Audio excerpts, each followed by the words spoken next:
Hello everyone! Welcome to the stream. Oh, I forgot to empty the jar. 1 second, let me do that, and then we can begin. I hope you're all having a wonderful Wednesday. Alliteration. We're just gonna hang out today and look at some weird red pill stuff, I think. Welcome to the stream. Let's see. Life of Mal, Cryptic Gabriel, If We Are Here, Le Poupon, Cryptic Gabriel, I already said your name, Mock Turtleneck,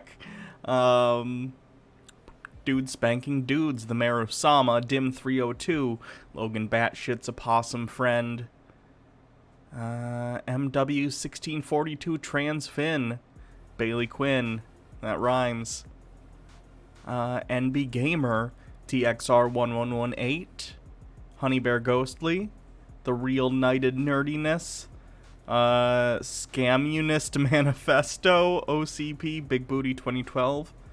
Hello everyone. 373. What's up? Sushi Mom Ted says I got my weed, Doritos, and Monster. Sounds good. So Holidays says just got Animal Crossing, Hannah plus stream plus games equals best night. Oh, that's nice of you to say. Thank you very much. At Colston says, I found out recently that Elliot Hulse has a website, and in it he said that Jordan B. Peterson was a pussy, and his wife didn't respect him for being sad that his wife was going to die. Oh, God. Elliot Hulse is an asshole? What a shock. How do you change your name on Twitch? I think it's under, like, settings and information, something like that. It's been a while since I changed mine, though I obviously did when I changed my name. So.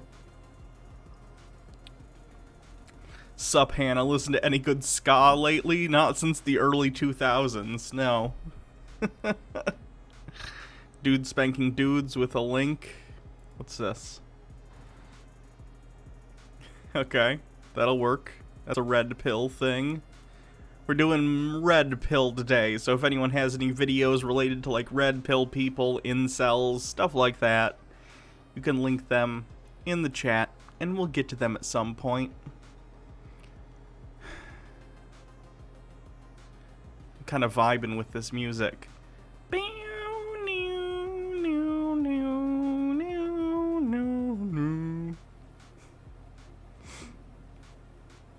Alright, let me turn this music off and then we will get to it. We got the golden one, the Nazi, who is he calls himself a glorious pillar, but really he's just a red pillar with Nazism slapped on top. We have Tate Speech, quite possibly the biggest asshole on the internet. We have Better Bachelor. Oh, I gotta switch to the views so you can see what I'm looking at. That would help, wouldn't it? I haven't been keeping up with the Shane Dawson stuff. I have no idea what's going on with him. He said he thought kids were hot or something in a video at some point. I don't know. I like how ominous the tinfoil get-up looks back there. Well, it is indeed ominous if you're a reptoid. Protects me from the waves. Anyway, as I was saying, we have the golden one, Tate Speech, Better Bachelor, Incel TV, which I found in searching for stuff to look for this episode, The 33 Secrets, Coach Red Pill, and this, which was just sent to me, 10 Things a Man Should Never Do with a Woman. So what do you guys think? What should we start with today? Sushi Mom 10 says, he being Shane Dawson, mime jerking off to an 11-year-old Willow Smith. Yikerinos. Tate. You want to start with Tate? Ooh, that's a rough start if that's the case. 10 things.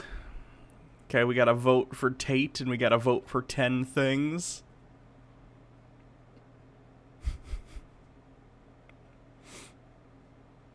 Ten things. That's okay. Looks like 10 things is winning. Capitalism. Thank you, McClippy with 1,500 bits. Thank you very much. I appreciate the support. And thank you, Dan Rossi Draws, for resubscribing. Nothing funny about the tools of capitalism.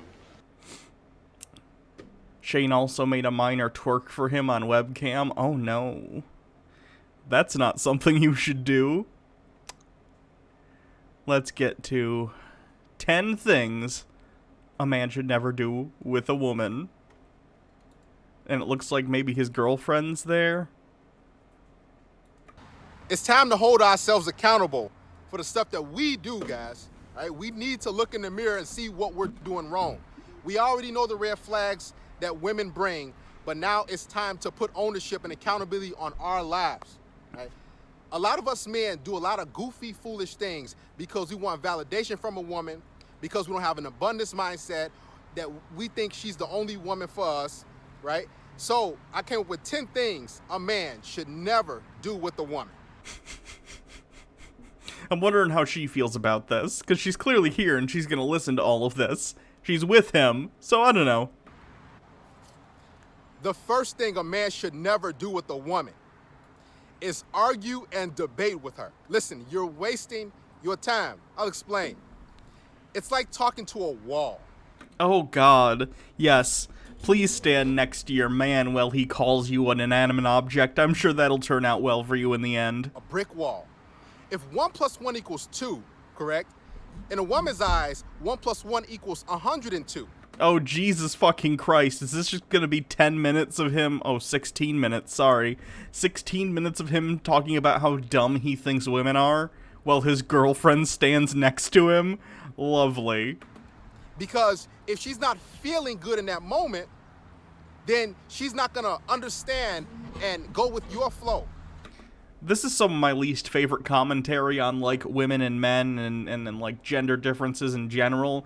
The idea that, like, women are somehow irrational and emotional creatures, and men are these bastions of logic, which is not what I see in the day-to-day. I see women who are perhaps more generally in touch with their feelings and more empathetic with people around them, although, of course, that's a stereotype, not exactly something you should judge the individual on. But I see men getting mad all the time and just freaking out and arguing with their emotions. Look at people like Ben Shapiro, who acts like he's this bastion of, like, oh, facts don't care about your feelings. Meanwhile, he's judging his entire worldview on trans people about how he feels about them. Men nor women are perfectly logical beings.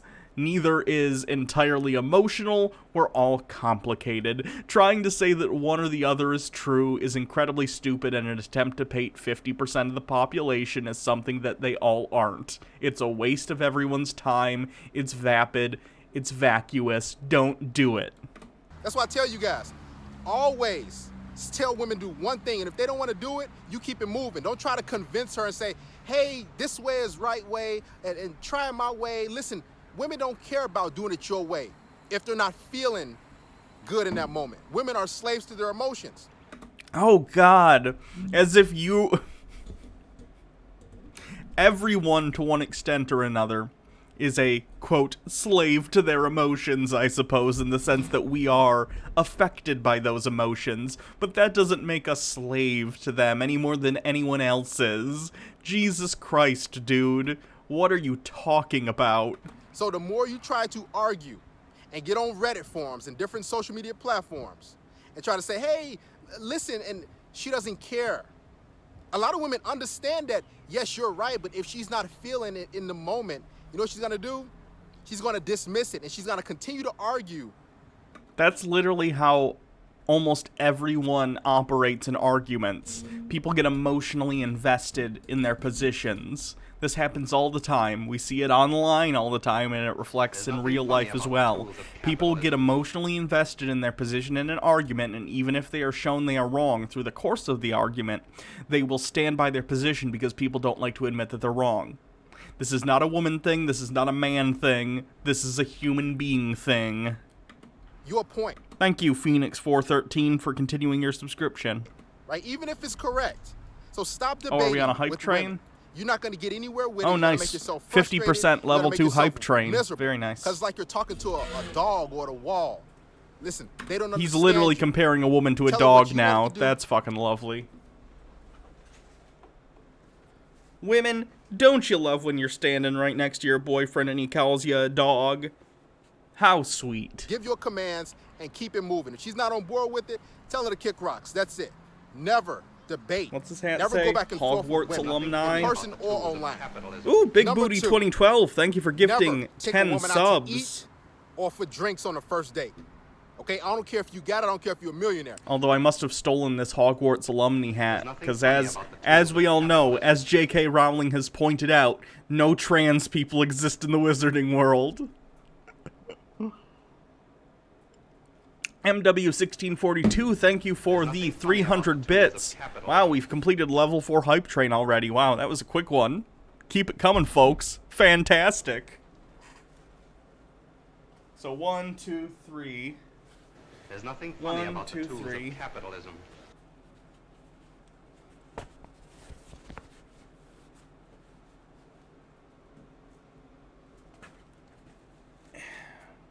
There's nothing funny about the tools of capitalism. 4.5 minutes for the level 5 hype train. I believe in us.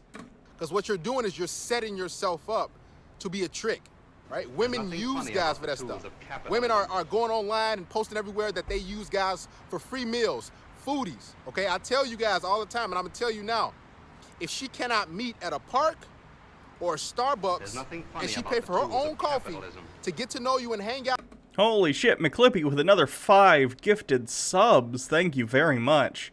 You're just full of generosity today. Damn. Thank you.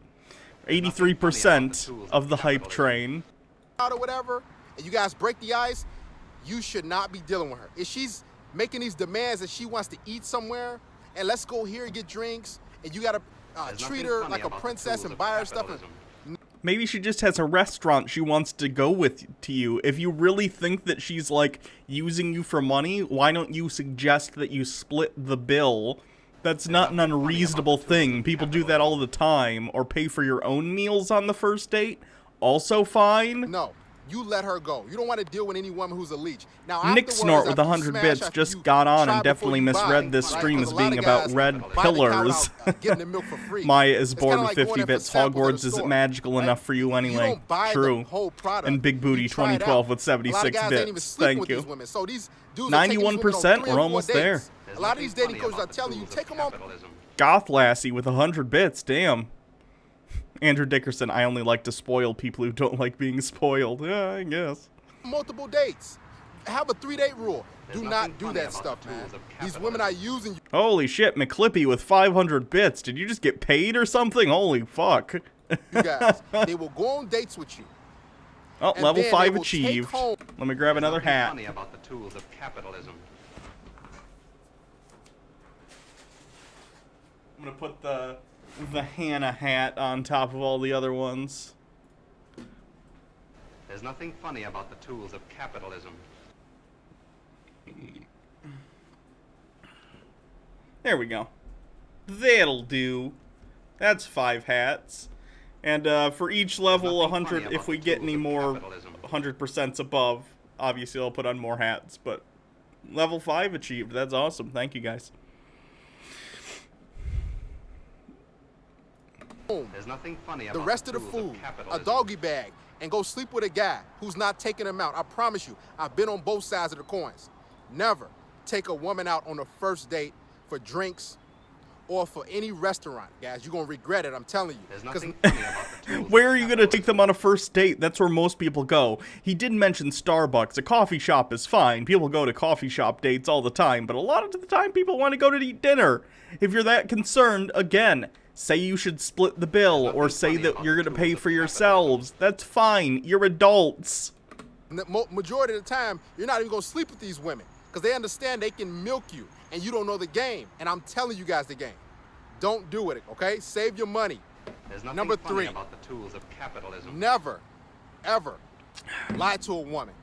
Never try to lie your I'm way going to into the introduce a bedroom. new pill. It's called the hat pill.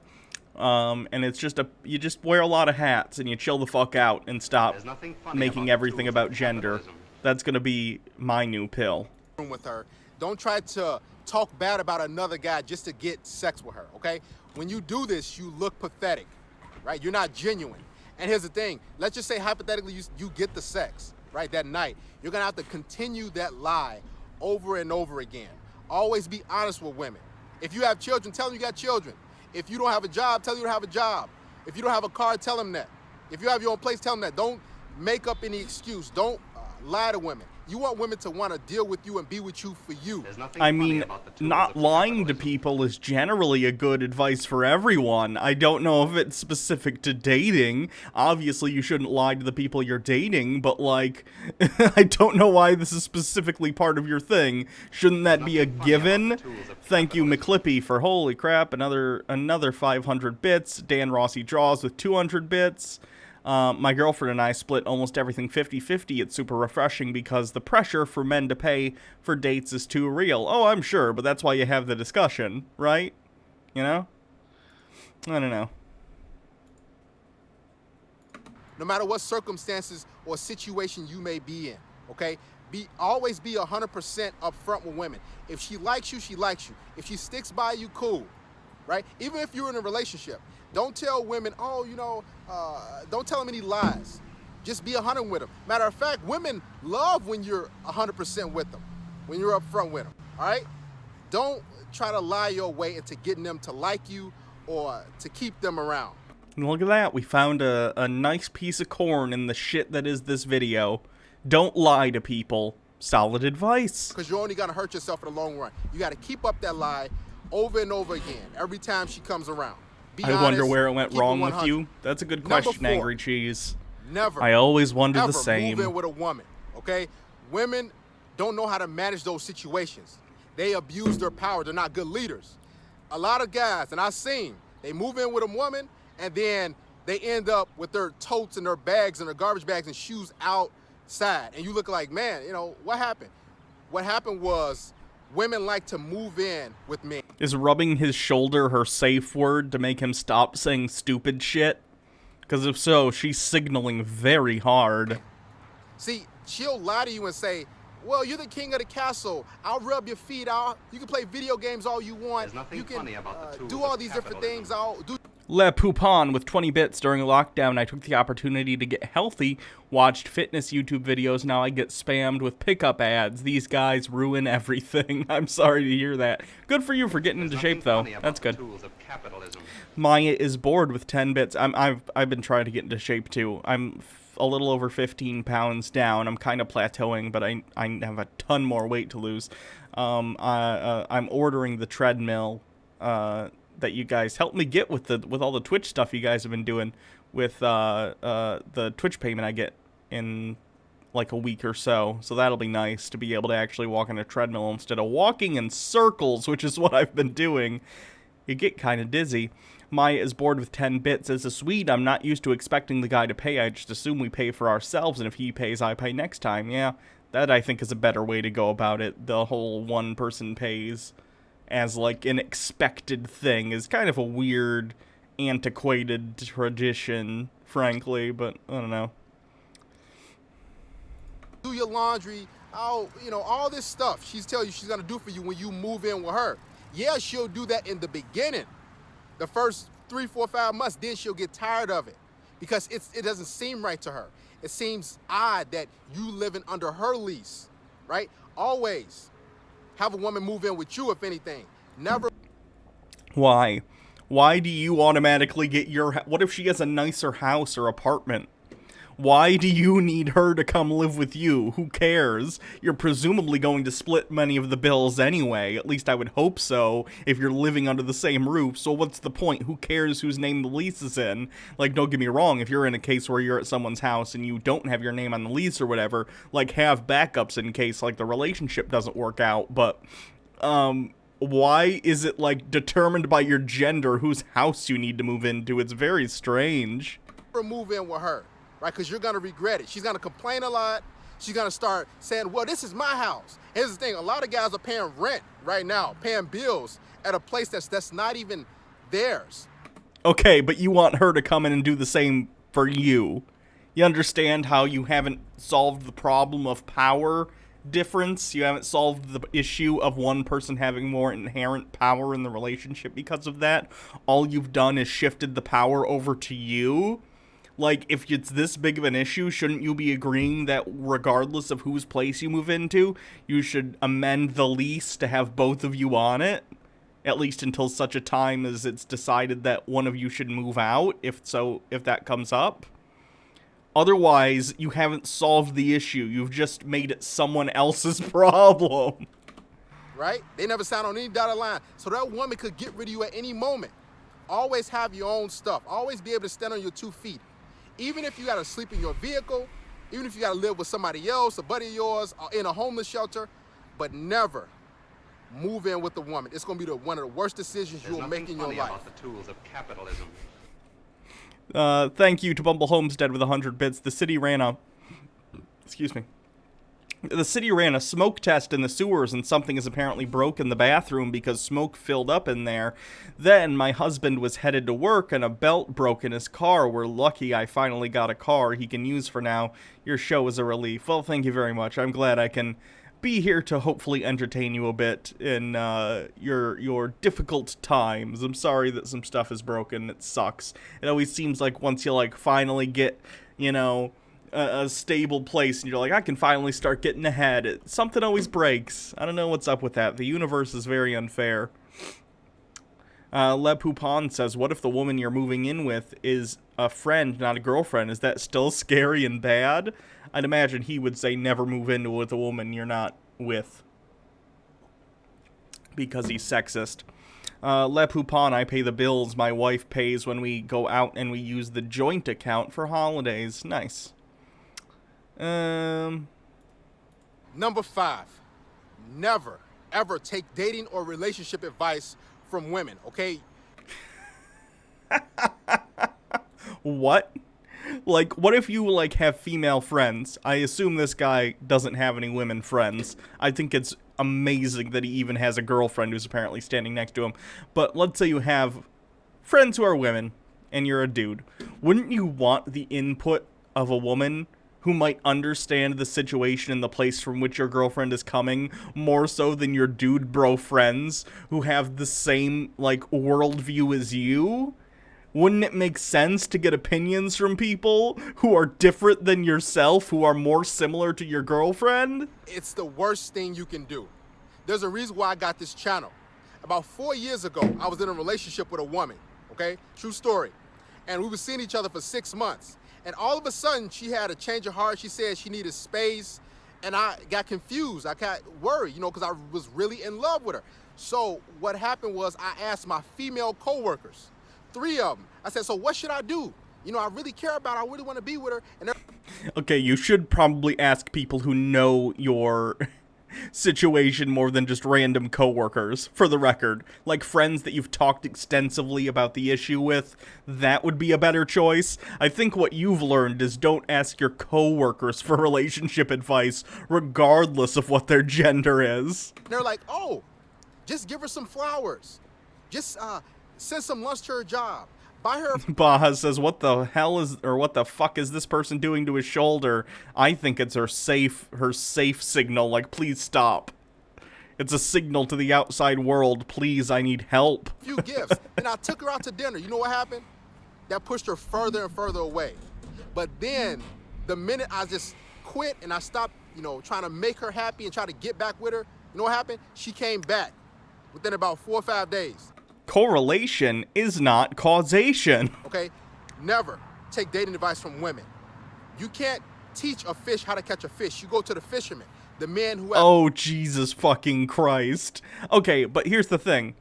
Let's say you're in a relationship with a fish, and the fish has, issues with the relationship or whatever. Maybe go ask some other fish and say, hey, fish, you know about fish things because you are also fish. What am I missing in this situation? What perspective do I need to gain in order to understand where my fish girlfriend is coming from? And then the other fish can explain their perspective, and hopefully you can have a better understanding of the issue at hand, instead of asking a fisherman how your fish girlfriend is acting, because all the fisherman is going to do is say, why don't you fucking harpoon her, right? I don't know. I don't know fish metaphors. That's the best I got. Have been in the field, who have dealt with women. There's a lot of women on YouTube, and I see a lot of comment sections. These dudes.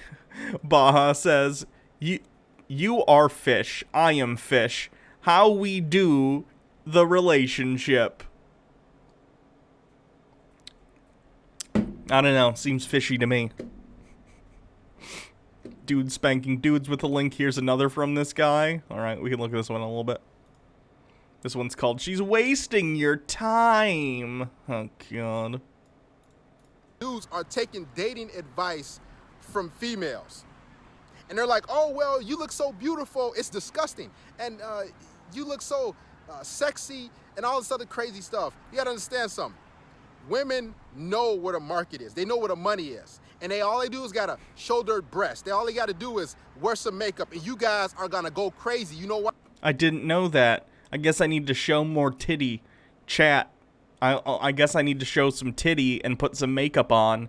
And then I'll just be like one of the #1 people on Twitch and everyone will want to fuck me. Fantastic. Because you're not used to getting women. And you think a woman is going to understand you when she's on a YouTube video or have a dating channel. And you Does this count as her on a YouTube video? Because only like a third of her is in it. And her hand is like the co-star of this video. You think, wow, she looks good. Wow. Stop taking dating advice from women.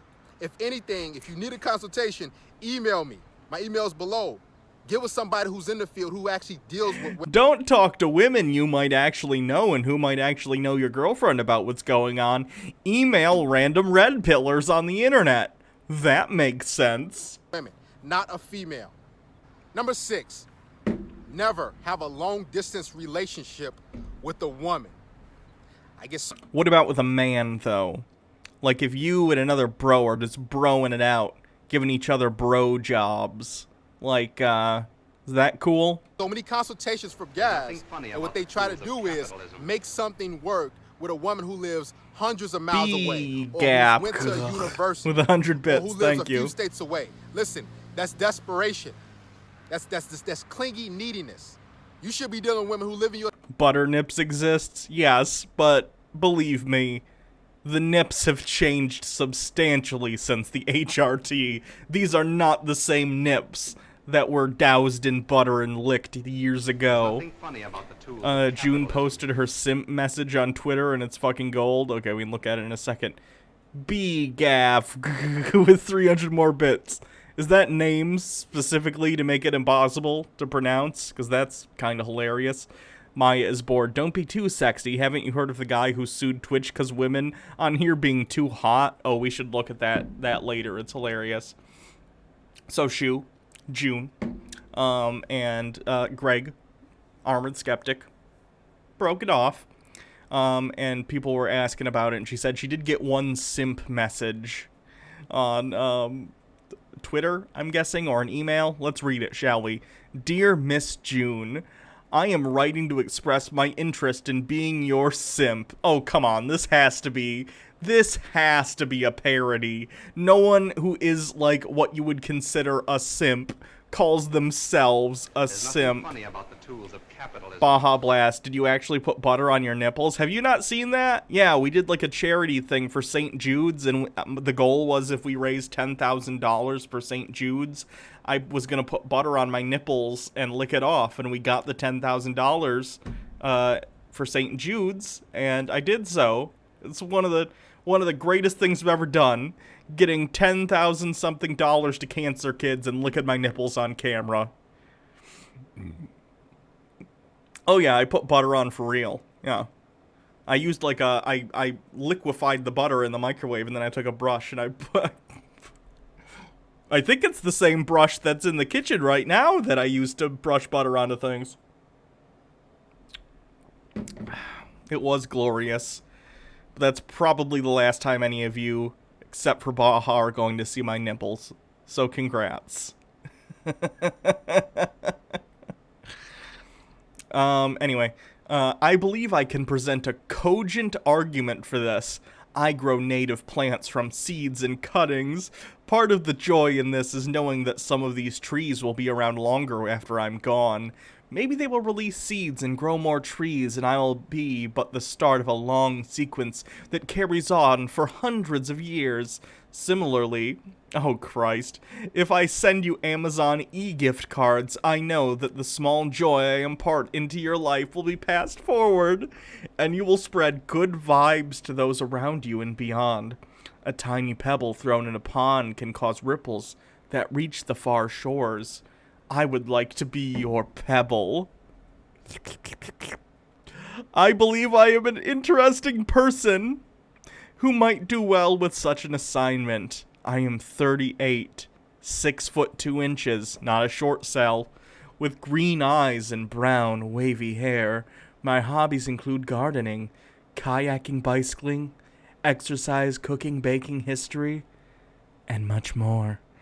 I've been a vegan for several years, but I'll be the first to admit most vegans are obnoxious. My argument for being... Wait, is there more? Is that it? Why did it cut off? Aw, I want to see the rest.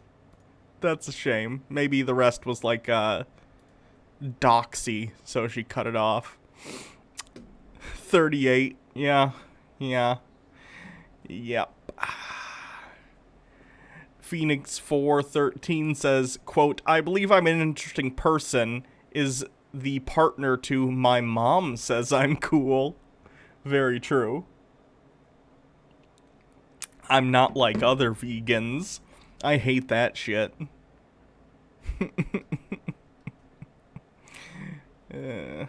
Anyway, let me see. Let me get to the Twitch lawsuit.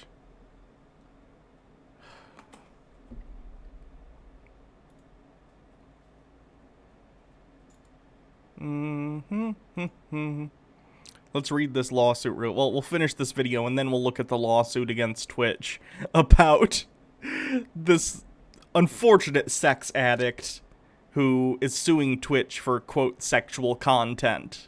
And we'll look at that in a little bit. Your state and your county. I think that falls under the purview of... I think that somewhat falls under the purview of, like, red pill stuff, what he starts talking about, so... In your city, right? Listen, when you in a long-distance situation or relationship with a woman, what are you getting out of it? Nothing. You're getting hope. Hope that she doesn't cheat on you. Hope that she comes and sees you, right? Hope that she stays interested in you. Women like sex. They like male attention, right? So what'll happen is...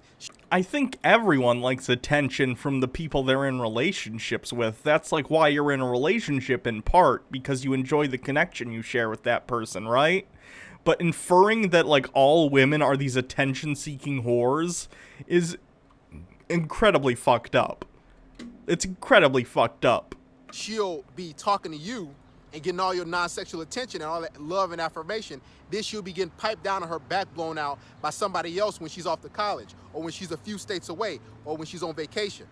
Never try to have anything long-distance relationship with a chick, because what's going to happen is you're going to set yourself up for failure. There's too many women out here for you to try to make something work with a chick who lives 70, 80 miles away, right? Even if she starts... Look, there are a million and one reasons one may or may not want a long-distance relationship. The fact is it works for some people, and for some people it doesn't, and that's fine. Whatever works for you, and if you can't handle it, you can't handle it. That's okay. But a lot of people are okay with it. A lot of people are willing to wait until a future time. For instance, Baha. Luckily, she's been able to stay here recently because of COVID, so her school's been shut down. But when things get started back up, we unfortunately live about an hour away from each other. But we go back and forth, and it's fine, because we love each other, and we understand that at some point in the future, we're going to be able to be together full time. And that's wonderful. But I understand if some people don't want to do that with their significant others, and that's fine. But to judge other people for that is kind of ridiculous, frankly. To drive here, she'll get tired of it, right? Deal with women who live in your area. There's tons of women you come across every day. Yeah, 1.5 hours, true. Never try to play stepdaddy and take care of another man's children, another man's seed that he left behind. Okay, listen, there's a reason she's a single mother. And 9 times out of 10, Jesus Christ, are you inherently blaming all single mothers for being single as if no man has ever stepped out of a relationship because he didn't want to handle the responsibility of being a father? Are you fucking joking? Fuck you! she made that decision to be one. There's tons of birth control out there. Oh, fuck off. So if you Birth control fails, you asshole. think that you're doing a noble and honorable deed, stepping up to the plate and taking care of another man's responsibilities, what you don't understand is he left her for a reason, or she may just made a bad decision. Or, how about this? Sometimes people are just assholes and leave. Also, sometimes people die, right? Or get picked up by the cops for some stupid reason like weed and they get put away. Regardless of the reason, to automatically blanket all single mothers as if they are putting that on themselves is so incredibly fucked. I don't even know what to say about it other than fuck you. Like, it's disgusting. Here's the thing, when you take care of them, you know what she's gonna say, or he's gonna say, or it, you're not my daddy, you're not my parents, right? And you're gonna be shelling on all this money, doing all this crazy stuff in the name of love. And oftentimes a lot of dudes, they think that, well, she'll love me, she'll be with me if I take care of her seed, if I buy her all this stuff. Listen, single mothers, for the most part, aren't looking for love. They're looking for help. How you can look for both. Presumably, if you're a single parent, whether you're a mother or a father, if you're looking for a significant other, if that's something that you want in your life, you're certainly looking for companionship. But your priority, if you're a good parent, is still going to be your child or children. And that's fine. That's great. Things get more complicated if you're a single parent and you're looking for a relationship. You not only need to find someone who's good for you and matches you, but someone who your kid likes. Someone who your kid is happy to have in their life as well, because ideally your kid's going to be your number one priority, right? So yes, things get more complicated when you're a single parent and you're looking for someone else, but that doesn't make it their only priority. You don't look for a significant other only for help. You look for a significant other because you want companionship and love. You want to have that connection with someone that's so vital to the human experience. It's bizarre.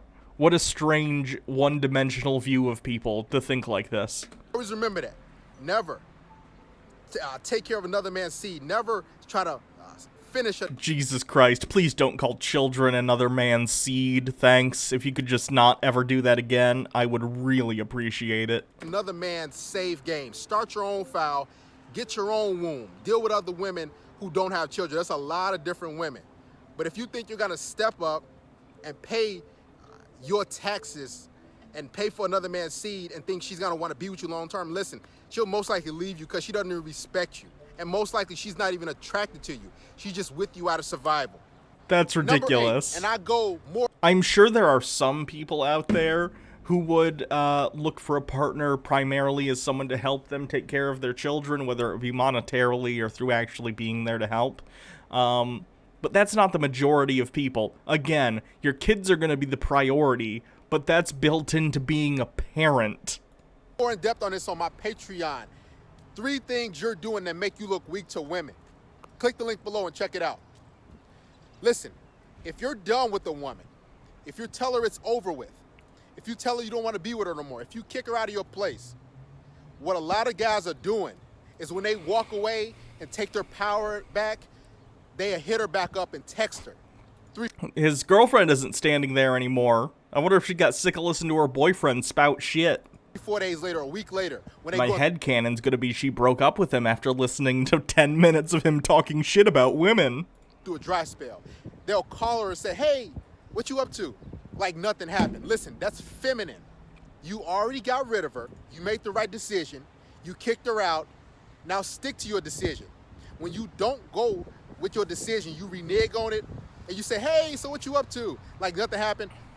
What it's telling her is, 1, you're a horrible decision maker. 2, you're feminine. You're up and down wishy-washy. You're not decisive. And 3, You don't have options. Okay? Listen, no Sushi Mom 10 says, my adoptive mother married only to boost her social standing, told me not to marry my husband because he wouldn't buy me things. Yeah, and your mom's kind of awful, no offense. But most people aren't like that. Also, frankly, I think I've talked about this before, but if people are in a marriage for, like, money or social status or whatever, I don't care. People can get married for whatever reason they want, as long as they're clear to the person that they're marrying why they are getting married. Like, a good example is Melania and Donald Trump. Everyone knows Melania does not love Donald Trump. She wants the security and the fact that he has money. And as long as they're both aware of that, I don't really care. People can get married for whatever reason. I personally would never get married to someone except for love, but I'm an adult. That's my choice. Other people who are adults and are in consenting relationships with other adults can do whatever they want with them. I don't care.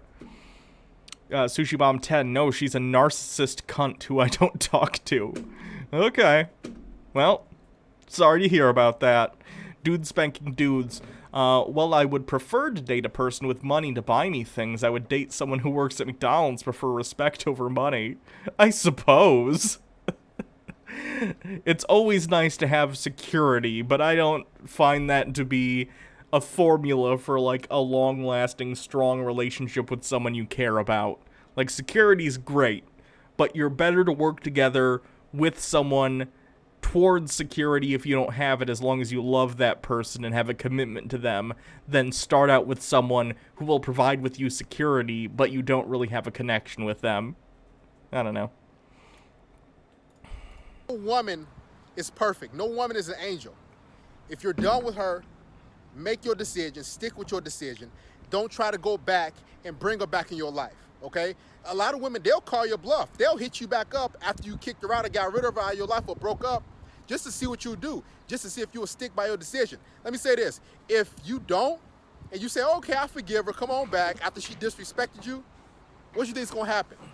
She's going to take you for granted. She's going to see you as weak. She's going to see you as, you know, this guy don't have a backbone. He's nothing. Thank you, Dragon Mike, for continuing your subscription. Don't call her back. Oh, and you're the stream boss now. Nice. Okay, make your decision. Stick with your decision. Number 9, stop trying to sell yourself to women and let them discover your true worth, your value, okay? What a lot of guys do when they start seeing a woman, they start to open up and tell her everything. Don't do this, right? Remain mysterious. The more mysterious you are, the more she'll want you, the more she wants to be with you and be around you and see you, right? A lot of guys, they get on the phone, they start texting the woman as soon as they get her number, or they start talking on the phone and calling her and do all these different things. Listen, do not do that. Stop FaceTiming women. I told you guys this. Listen, your attention, your time is currency. Remain a mystery. Stay busy. Deal with other women. Stop letting every woman that you meet right off the bat, let them know your life history and your story and where you were born and your birthday. How do you plan on getting to know someone if you don't want to engage with them whatsoever, to give some weird aura of, like, quote, mystery? Oh, he's so mysterious, he refuses to talk to me. That's not how people think. What? If you want someone to be interested, you need to be interesting, and in order to be interesting, you need to engage with that person on a person-to-person level, whether that's through texting or FaceTime or whatever you happen to be doing. You don't get to just, like, oh, hello, let's talk, and then ghost that person and expect them to want to talk to you. Favorite color. Do not do this. You're going to appear boring. You're not going to appear really interesting, and women love a chase. Whatever they tell you, don't let her tell you, oh, I don't like a guy. They love a guy who's mysterious, who's aloof, who they don't know much about. They like to figure guys out, okay? Never open up and tell women all this crazy stuff, all right? When you do this stuff, you're going to appear just too easy. You're going to appear like, okay, she already got what she wants from you, so she don't got no reason to come see you. The less you do for a woman, the less you tell a woman, the more attractive you will be. Last but not least, number 10, guys. Never tell a woman she's beautiful. I almost feel like him saying the less a woman knows about you and the more attracted she will be comes from the fact that this guy is awful to his core, and therefore he has noticed as women get to know him, they tend to try and create distance and dislike him, but he doesn't realize that it's because his personality is shit, not because women like a mystery, but because knowing nothing about him is literally better than knowing about how shit he is as a human being. And he's like, oh, women must like a mystery. No, they just don't like to learn that the person they're talking to is a complete asshole. What? Or she looks good or she's in shape, and you know she's not, okay?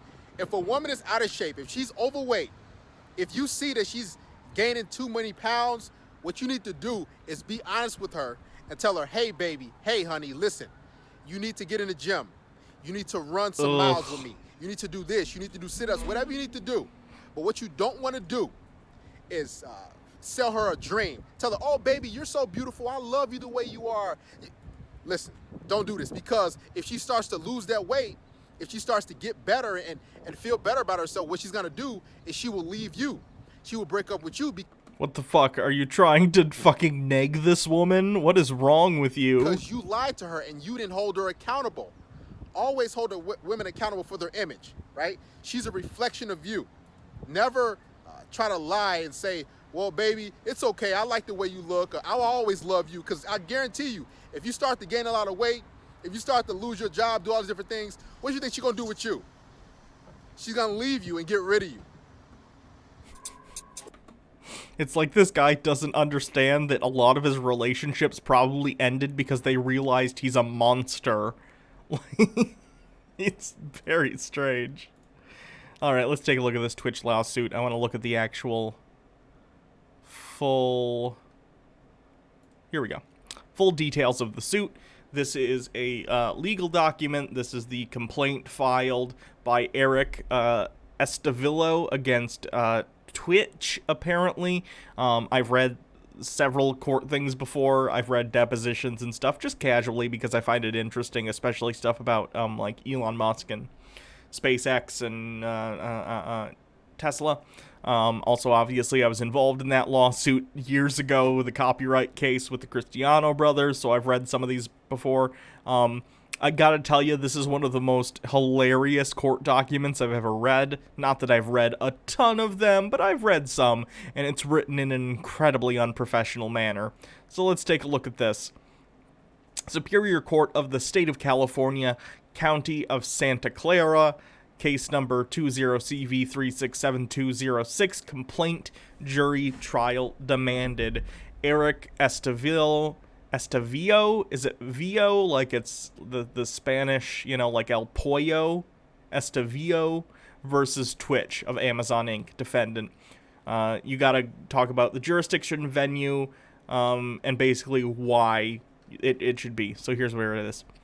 This court has jurisdiction over this lawsuit because it arises under the laws of California, and the defendant is located in San Francisco, California, of which all the acts and grievances against the plaintiff have also occurred in the Bay Area, more specifically here in San Jose, California, within the county of Santa Clara. Venue is appropriate in this court because both the plaintiff and the defendant are in the Bay Area of California, and all the acts and omissions given rise to the lawsuit occurred here. Furthermore, it is under California state law that one or more of the claims against the defendants are based.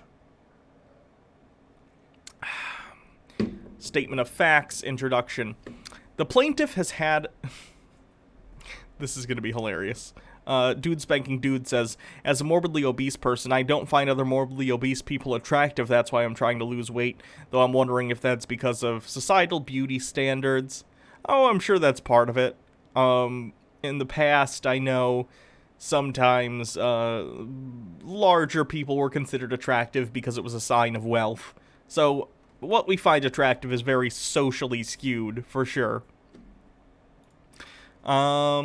The plaintiff has been a Twitch Prime and Turbo subscriber for years now, whom also suffers from depression, OCD, panic disorder, agoraphobia, and Crohn's disease, and because of these maladies, he heavily relies on the internet for all his entertainment purposes, as many others do during this difficult time. And due to the COVID-19 pandemic, many people have to stay at home for entertainment and are quarantining themselves, including the particularly vulnerable children. of course, he does the think of the children, as if that has any bearing on his case. As for the plaintiff, he only leaves his house for Inflectra infusions having to do with his Crohn's disease. Otherwise, he's always on the he's always on the computer, constantly using and watching Twitch. Mr. Estavillo suffers from sex addiction due to his OCD that makes him obsessed with sex and compulsions. Twitch has extremely exacerbated his condition by displaying many sexually suggestive women streamers through Twitch's twisted programming and netcode, making it nearly impossible for the plaintiff to use Twitch without being exposed to such sexual suggestive content. Now, don't get me wrong, I feel for this guy. As I continue to read, you'll see he has a very severe, like, porn addiction, sex addiction, whatever you want to call it. He wants to call it the sex addiction, which, hey, fine. But, like, this is not Twitch's fault.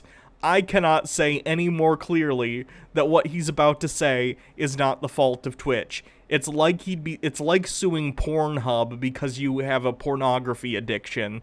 That's not how anything works. There is no way for the plaintiff to filter streams he'd like to watch based on gender, male or female. Therefore, the plaintiff has to choose a game and or category to watch. You know how Twitch works. With thumbnails showing these scantily clad women alongside men of being the only streaming channels available to him. He cannot filter out the women on the site. No viewer can. Twitch doesn't have a gender filter or preferences for a viewer to choose only watch men or women. Therefore, Mr. Estavillo is exposed to all genders while searching for any type of stream. In addition, Twitch also takes advantage of the plaintiff and many other sexually addicted viewers by allowing them to, quote, subscribe, pay, or donate bits. Subscribe, donate, or pay bits to these women streamers. This also applies to men streamers who are only streaming with the sole purpose of taking advantage of such disadvantaged individuals who just want to watch a video game stream through Twitch, but then are enticed to spend money on these women for attention and sexual innuendo the streamer may do when donated to, i.e. blow a kiss into the camera and make sexual ASMR noises to entice sexually addicted viewers to donate more. Twitch uses this immediate gratification reward system against their sexually addicted viewers, no different than how a casino would or how the website Chaturbate.com operates. Twitch just doesn't care, as they should, and as I explicitly written by their own lawyer in their own TOS shown below, use of Twitch by minors and blocked persons, and then it's, stuff about the fact that, Twitch TOS, you can't, be flashing your boobies on Twitch. Let's take a look at Twitch right now and talk about the sexually explicit quote, the quote sexually explicit things he's talking about.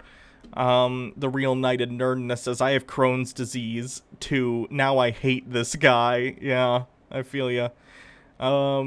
This guy's, no joke, no exaggeration, a real life coomer. I suppose. Yeah, or like suing a bar because you're an alcoholic, or in the example he used, it'd be like suing a casino because you have a gambling addiction. Like, it's super unfortunate, and people can be addicted to all sorts of things, but like, the purveyor of that product, of that experience, is not necessarily liable unless they know for a fact. Like, if you're at a bar and someone continues to serve you drinks after you're drunk, it's against the law, at least here in the United States. But a casino, I don't know. Dude Spanking Dude says, hey, I want to know why trap is a slur. As a trans person, I use it, and I don't see it as a slur since I grew up in anime culture. Can someone explain to me why it's a slur? I used to use it jokingly until it was basically explained to me, and I understand now. Basically, the term trap to describe, like, trans individuals or anything of the like sort of implies that trans women are trying to trick people, whether it be men or, like, women who are into women, into sleeping with them. When that isn't the case, it implies that it's some sort of trick that we're pulling, which it is not. And it also kind of, it reinforces this idea that it's somehow a trap. Like, literally a trap. A trap is a trap. And that you then have the right to have retribution for being trapped. So that would be why it's not okay. Le Poupon with 50 bits. Hey, sexy, here are some bits. Can you give me some innuendo? More like in my endo. That's all I got.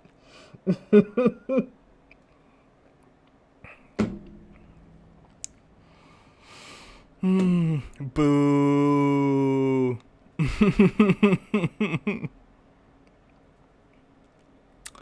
Anyway, let's take a look at what he's talking about. I don't know, let's go to Minecraft. Here's the Minecraft pages. Here's some dudes. There's a lady in a t-shirt. There's a lady in just like a blouse. There's a guy in a suit. None of this is like sexually suggestive, right? Okay? Let's look at some other topic. Let's see. Grand Theft Auto 5? That's a pretty popular. Not a lot of people with face cams on here, though. It's a lot of people playing. I like GTA Online, by the way. I don't know if anyone else plays.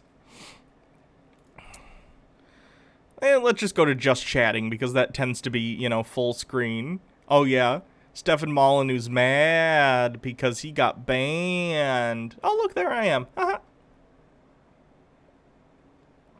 Oh, wow. Me, Chud Logic, and the Surfs are streaming. It's a good day for anti-Chud people. Nice. Okay, Boga. Anyway, here's some women streamers. Like, this lady's just in a tank top. Oh, I love her hair color. It's super cute. Here's this lady who's wearing, like, a tank top and something on top of it. Also, like, her hair color. This is just, like, a lady in a tie-dye t-shirt. Like, it seems that he just feels that any women on stream are scantily clad. Like, none of this is overtly sexual, any more so than just, like, seeing women on the street. It seems like he just sees women, and instead of seeing them as human beings, immediately thinks, like, oh, I want to bang that lady or whatever. It's incredibly fucked up. Like, why? Why does he feel this way? He clearly has a weird addiction. I don't know.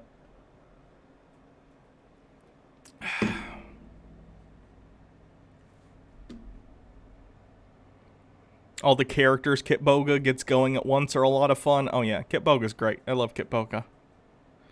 He gets so many views too. He's amazing. Anyway, continuing. However, as you can see from the screenshots below, Twitch did not permanently ban these violators for their own TOS. All of these female streamers continue to operate and influence kids under the age of the tender age of 13. You don't want to use emotionally charged language like this in a legal complaint. At the tender age of 13, you're stating facts here. You don't want to be like, oh, woe is me, woe is the children. That's not what this is for. If you want to make impassioned, please. Hold on. Aw, I've been told by Baja to post this picture. Let me see if I can get the camera to see this. Switch to...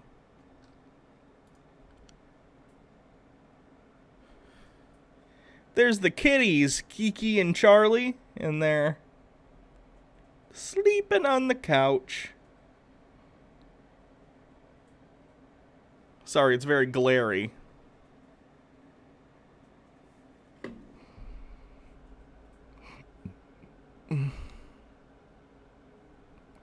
Gotta pull the chat back up on my phone.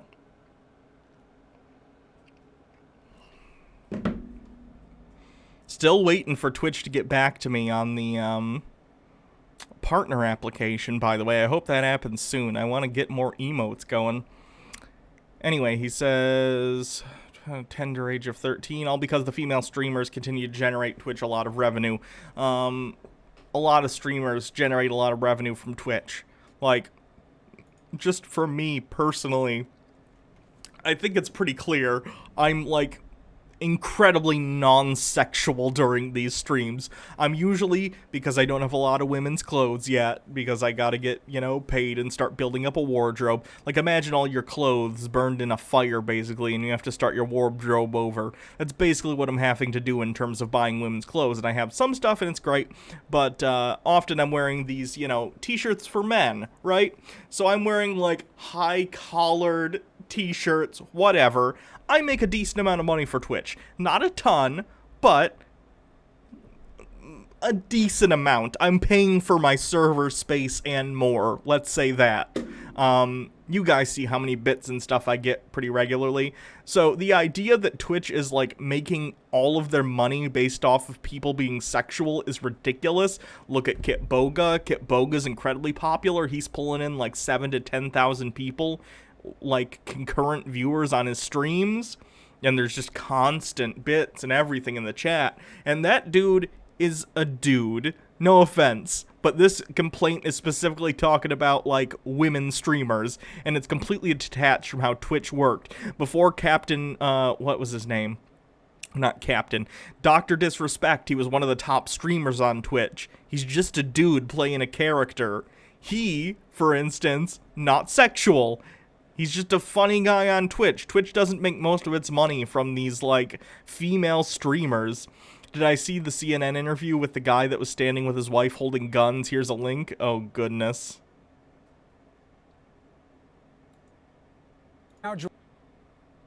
We can maybe take a look at that later. The most popular person I'm following on Twitch is Hassan Piker, who is a total himbo, so there's that. That's funny. Yeah. There's nothing funny about the tools of Grindle the Heck Doggo with 95 bits. My gift sub ran out. You know the implication. Not saying you should, but it'd be really nice. Well, I hope someone gives you a sub. Grindle the Heck Doggo. Alright, back to the legal complaint. At some point, I'm going to have to probably move the... Yep, I'm going to have to move the camera in a second because he has, what he considers to be sexual images of Twitch streamers. I disagree on a lot of them, and I will show you the ones that are the most innocuous so we can kind of laugh at that stuff. Oh, Vorkvoid with 1,700 bits. Thank you very much. I appreciate that. He says, get a shirt if you like. Thank you. I'm slowly building a wardrobe, so... There's nothing funny about the tools of capitalism. And Big Booty 2012, thank you for gifting a sub to Grindle the Heck Doggo. Much appreciated from the both of us. But I'm gonna block the camera for a second just in case. I don't really want to, like, dox anyone who's, you know, doing this stuff. Not that it's technically doxing. This was all public, like, screenshots from Twitch, but still, these people don't necessarily want to be associated with this, so let me just block for a second. You know it's funny when Dude Spanking Dude says, you know it's funny when I identified as a woman I wanted to be the first super popular Smash player like ESAM and others, then I found out I'm a guy, so there's that out the window. That's funny. Baja Blast says, I like buying Hannah clothes way too much. That's true. You buy me a lot of clothes. It's always so nice. I'm so glad you're so supportive of me and my transition. It's really nice. Arcana Stamper Blackwell, what did I miss? What are we covering today? How are you? We are covering right now, well, we're doing Red Pill stuff, and right now we're looking at the lawsuit a weird guy is filing against Twitch. So let me scan down for some of this stuff. I'll show you this one. Like, this is just a woman from Twitch literally just sitting on her, like, chair, right? She's wearing a little bit of a low-cut top, but, like, this is no worse than what you'd see, like, in day-to-day life. It's very strange that he considers that, like, overtly sexual. Does he consider real life overtly sexual? Like, this is just... Here's another picture from the, That's just, like, a woman. Again, it's just a woman in makeup. Like, her eye makeup looks really good, and I can't even see it in color. But, like, how is this somehow overtly sexual? It's so strange. And then there's a bunch of pictures from some people's OnlyFans, which, by the way, are not on Twitch, so it has nothing to do with anything. He just considers the fact that people have an OnlyFans is, like, somehow Twitch's fault. Like, people are gonna have OnlyFans, dude. What's wrong with you? This one's hilarious to me. This is, like, the least sexual. This is just, like, a lady just sitting here. She doesn't even have, like, cleavage going on. I don't know why he decided on that one. And these are, by the way, like, the most sexual images he could find, so not exactly great.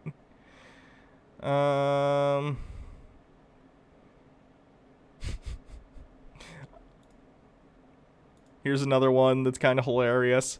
There's just some lady in a top. I don't understand.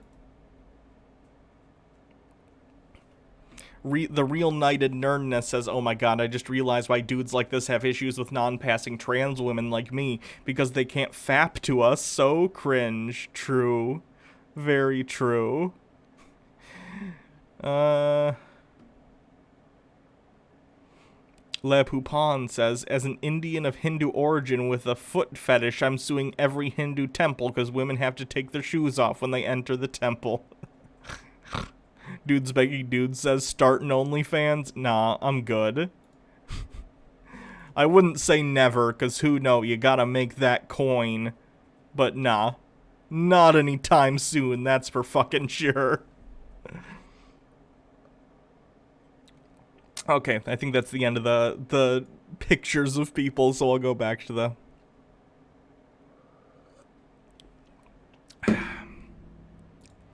Claims and harm. The plaintiff who suffers from sexual addiction. Again, I'm very sorry for this dude. He clearly has a problem if what he's claiming in this legal complaint is true. But this guy's kind of a legal troll. He's sued a lot of people before, so... Altered Rin says, I just scrolled through the current most viewed Twitch streams, and I saw maybe 1/2 a cleavage after scrolling down about 4 to 5 minutes, so he had to really dig around to find some of these sexy streamers. Oh yeah, for sure. Hannah Reloaded, all TG fans are fapping to you, don't worry. TG.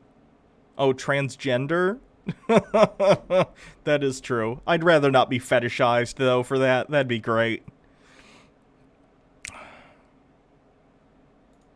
Anyway, the plaintiff who suffers from sexual addiction has suffered much worse given that Twitch has exacerbated his condition.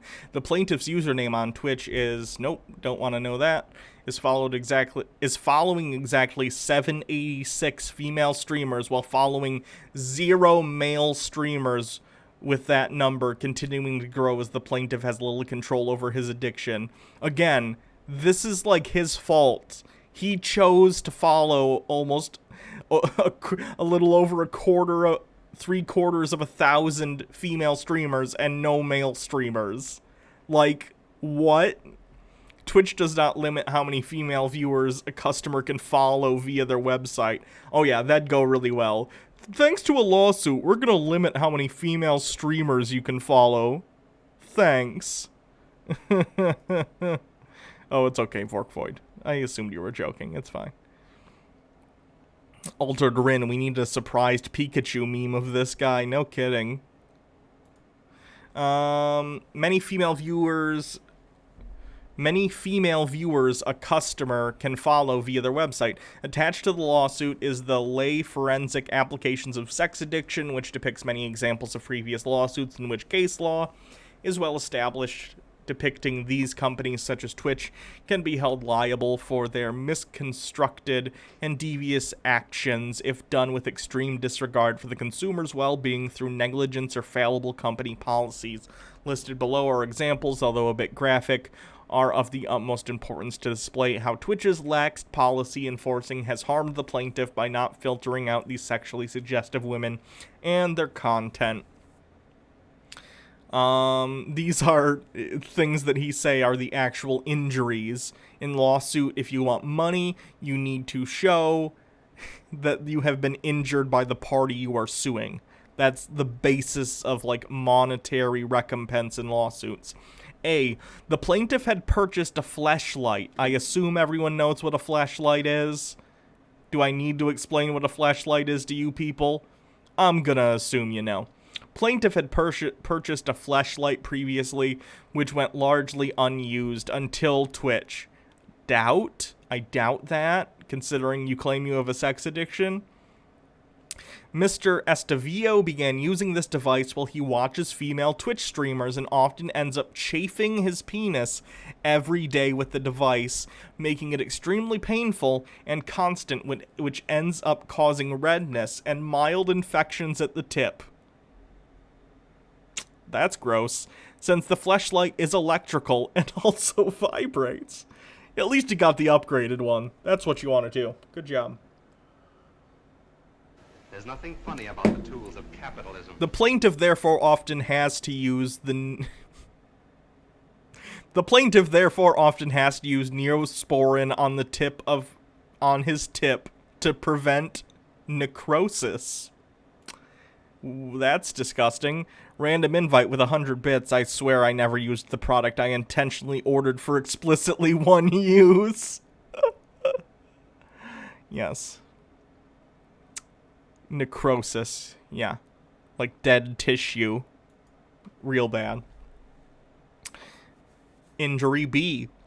The plaintiff often stays up for hours staring at the breasts of girl streamers, which ends up damaging his retina and making his eyes bloodshot for days. I'm pretty sure you can't actually damage your retina from staring at, like, a screen for a prolonged period of time. I could be wrong.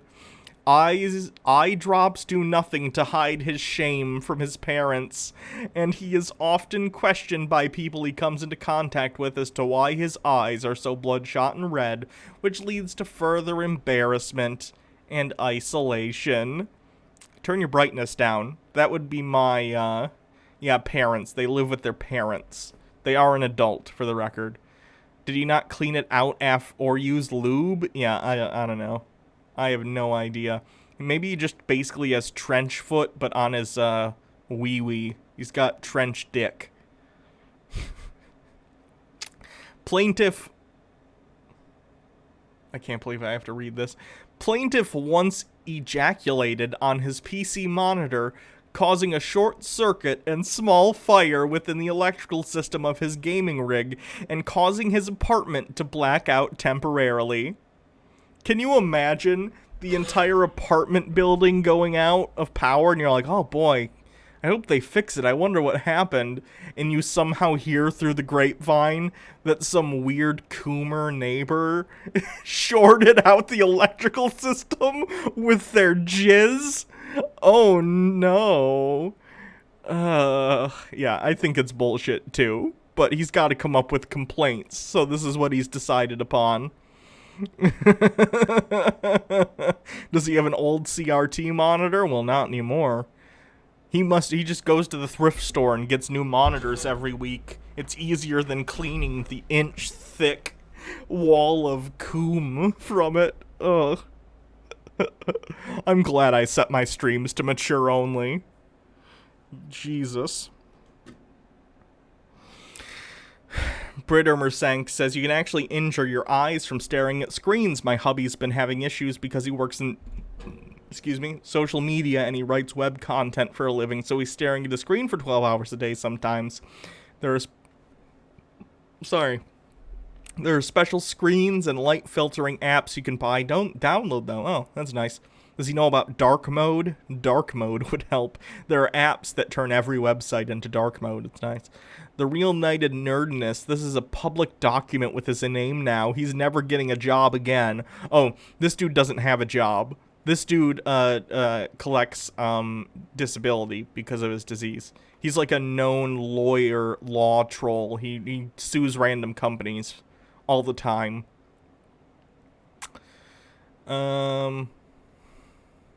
There are apps that make everything dark mode, yeah. After the last, Charisma Saves stream over on Jake's channel, Alex and Sarah were talking about it. I don't remember the name of it, but there's like a Chrome extension that turns everything into dark mode. I assume it just detects, like, you know, pixels that are white and flips them and does make sure the text is white.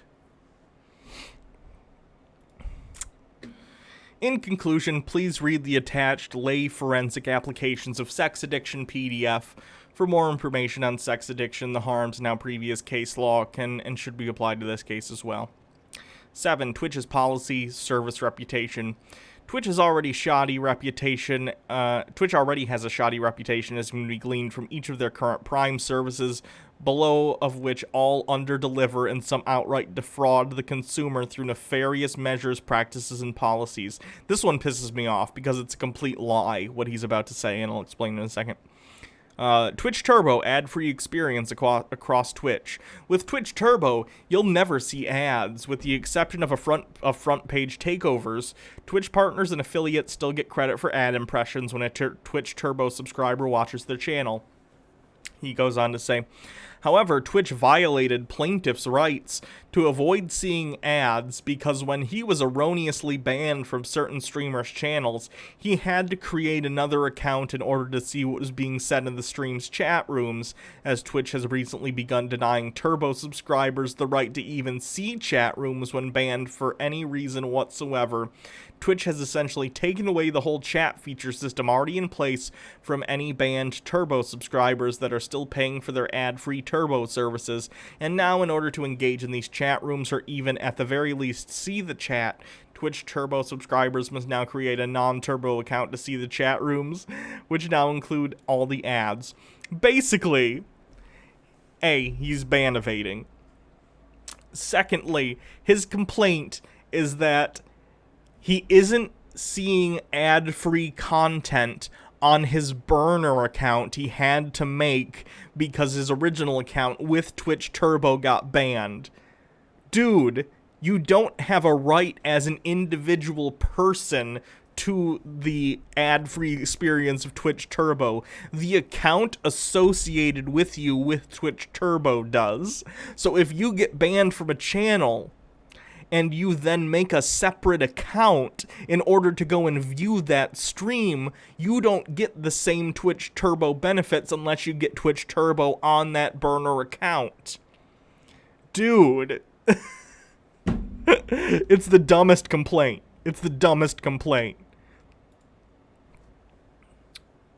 However, Twitch violated... Oh no, I read that part. Twitch Prime, free games with Prime. Twitch announced free games with Prime in March 2018 to be of the same value and in similar vein of Microsoft's games with Gold on Xbox Live, Game Pass, or Sony's offering alongside the PlayStation Plus service. However, Twitch Prime continues to underdeliver, as you can see in their most recent listings of free games in the screenshot below, despite Prime costing well over $100 versus Xbox Games Pass, which costs $9.99 a month. This alludes to false advertising, as Amazon deceitfully oversold their Twitch Prime gaming service. I don't know anything about this, so I can't really speak to it. But regardless, you cannot like what a service is providing, but that doesn't mean they automatically lied to you, right? They didn't promise you specific games, and a court's not gonna try and, like, decide if games are good enough to, like, be on this service. That's not what the courts are here for. Twitch Prime is Amazon Prime, or the same thing, you get both. Oh, interesting. Nice. These games are hardly up to par compared to what other gaming services are offering at the moment, and at an even more reduced price, meaning Twitch is overselling their Prime service and have committed false advertising. Nope. They said they'd offer you games. They didn't promise you specific games. That's not how anything works. Twitch also allows hosted raids by these female streamers to promote other sexually suggestive streamers in an endless cycle.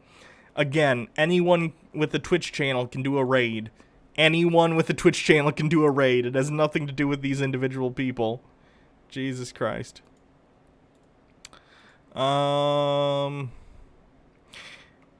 these legal hosted raids essentially act like view bots to artificially inflate one particular streamer's view count. No, because they're not bots, because it's literally people watching one stream being sent to another stream. That's not what a view bot is. A view bot is a fake view. If someone is really on the other end of the monitor, then it's a real view.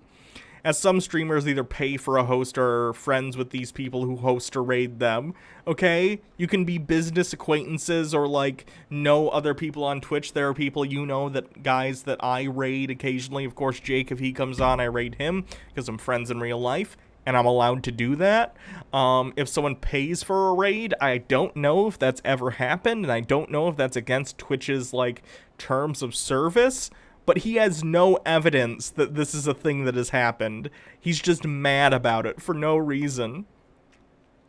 Not to mention, Twitch has had a bad reputation by still artificially inflating their overall site numbers, source, and is guilty of other dubious legal methods of inflating view counts so that they can promote certain streamers or games for profit, as can be gleaned from these articles and its investigations. So they're within.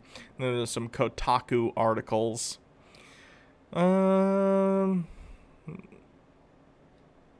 Request for relief, rather. He's really complaining he doesn't like the game's Twitch Prime offers. This is dumb as hell. It very much is. It very much is. Plaintiff respectfully prays for a judgment against defendant for 1. Injunctive and immediate cancellation and permanent ban of the streamers listed above, of the female streamers listed above, along with any other female or male streamers that violate Twitch's own TOS in a similar way. Also for the permanent ban of any and all female or male streamers that have not yet been permanently banned for such sexually suggestive, it's not sexually suggestive, content as has been displayed in the lawsuit.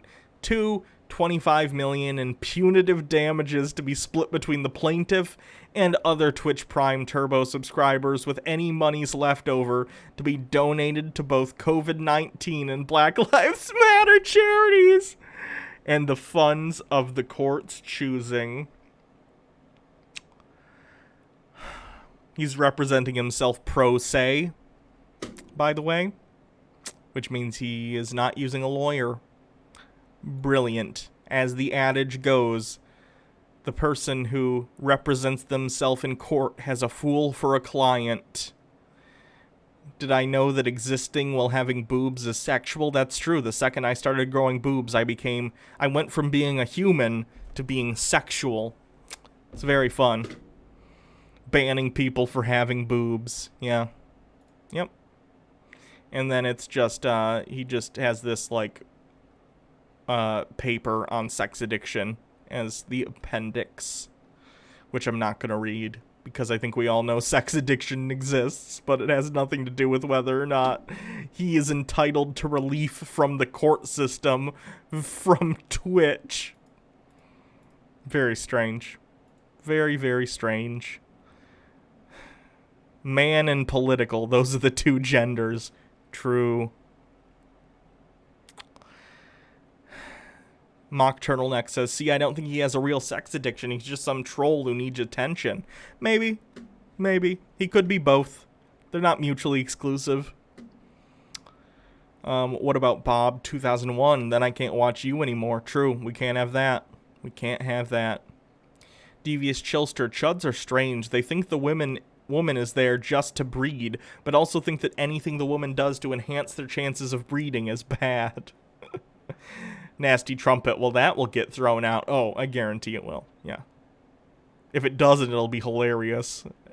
Honestly. But yeah, it'll get thrown out. Logan Batshit, speaking of sex addiction, a book titled Choke by Chuck Palahniuk is an interesting read along those lines. Oh, that's interesting. I know he wrote Fight Club, which was good, but we'll have to check it out sometime. What else? What do you guys think? We got the golden one, the red pill Nazi dude. We have Tate speech, literally like the worst person I think I've ever watched. Although Hans is getting up there, considering yesterday he, like, claimed he doesn't think that slavery, the slave trade existed. Better Bachelor, Incel TV, which I don't think I've ever watched before, but I've found in searching for what to watch today. We have the 33 Secrets. What is up with Red Pill MGTOW people and recording in their car? I don't understand why that's such a trope. Coach Red Pill. Darius M. This is the guy that we watched earlier with the lady rubbing his shoulder, and we have a video of his ready if we decide on that. What do you guys think?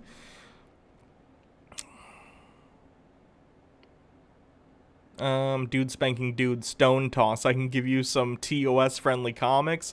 Ooh, I don't know. Nasty Trumpet. Oh my god, imagine it doesn't have to get thrown out and he has to testify about giving himself dick necrosis. Honestly, that'd be pretty funny. Arcana Stamper Blackwell says Golden One. There's a vote for the Golden One. Bubble Homestead, how is the money y'all get for YouTube Prime viewers different? We just got that because the COVID and political ads were freaking my kid out, and she was trying to do the online ballet classes. Honestly, people who watch and have YouTube Prime, we get paid more for Prime views than we do for just ad views, typically. I think it depends on how many videos and channels you're watching. Like, if you're watching like a million videos a month, you know, from all different channels, it's going to be spread out amongst every channel that you get to. But typically, you make more money from viewers who are Prime, in my experience. From looking at analytics, at least. Roll some dice to decide? Maybe. Coach Red Pill, gotta make my girlfriend cringe. Okay. BGR. BGR. Which one's BGR? Coach, Golden One, Coach. I think Coach wins with Golden One a little bit behind it. So we'll do a Coach and then we'll do a Golden One. We'll come back to this guy later, probably. Coach Red Pill. Let's see. Women are a game of numbers. Real terrorists. Women do not forgive sexual failure. Let's see what his top videos are. Never date a single mother. Women who are damaged good. Never date a girl older than 25. Why women are so unhappy. Never trust women's words. The 3 things you need to get and hold a woman. Ew. Never be a stepfather. What it means to be red-pilled. I think we gotta go what it means to be red-pilled. This is gonna be his, like, introductory course. And this is, of course, the problem with the... Oh, this isn't... Oh, God, this is from 2017. He looks so different. The creation of this gap between the mainstream narrative and reality. As this gap widens, as people become, the majority of people become more and more alienated from what the elites are saying, this is a recipe for revolution. That is where we are going. Did I see that the guy who did the Twitch lawsuit have sued 4 other big gaming studios? Yeah. Let me take a look. Let's see if I can find one of the other lawsuits. Oh, what's the guy's name?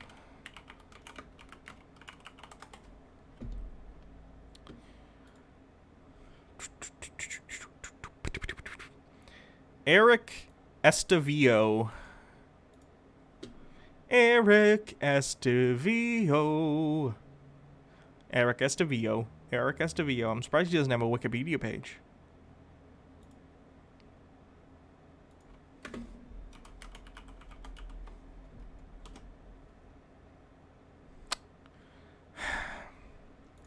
This is an article from 2009. Eric, pro-plaintiff Estavillo, assures us he won't sue anyone else, giving half his money to God. This is from 2009. Of course, he has sued more people. Eric Estavillo has been given a handful of nicknames by the press recently. He listed professional PSN plaintiff, the serial suer, a few others when he spoke to Joystick this morning. He assured us, though, time and time again that, wow, lawsuit, that's my final lawsuit, so people know I'm not suing any more companies. In case you missed it, Estavillo was currently engaged in 4 separate lawsuits. One with Microsoft, one with Nintendo, and one with Sony in both federal and state court, and one with Activision Blizzard. 1 lawsuit for each major console maker and 1 for the PC, so 4 total, he clarified to us.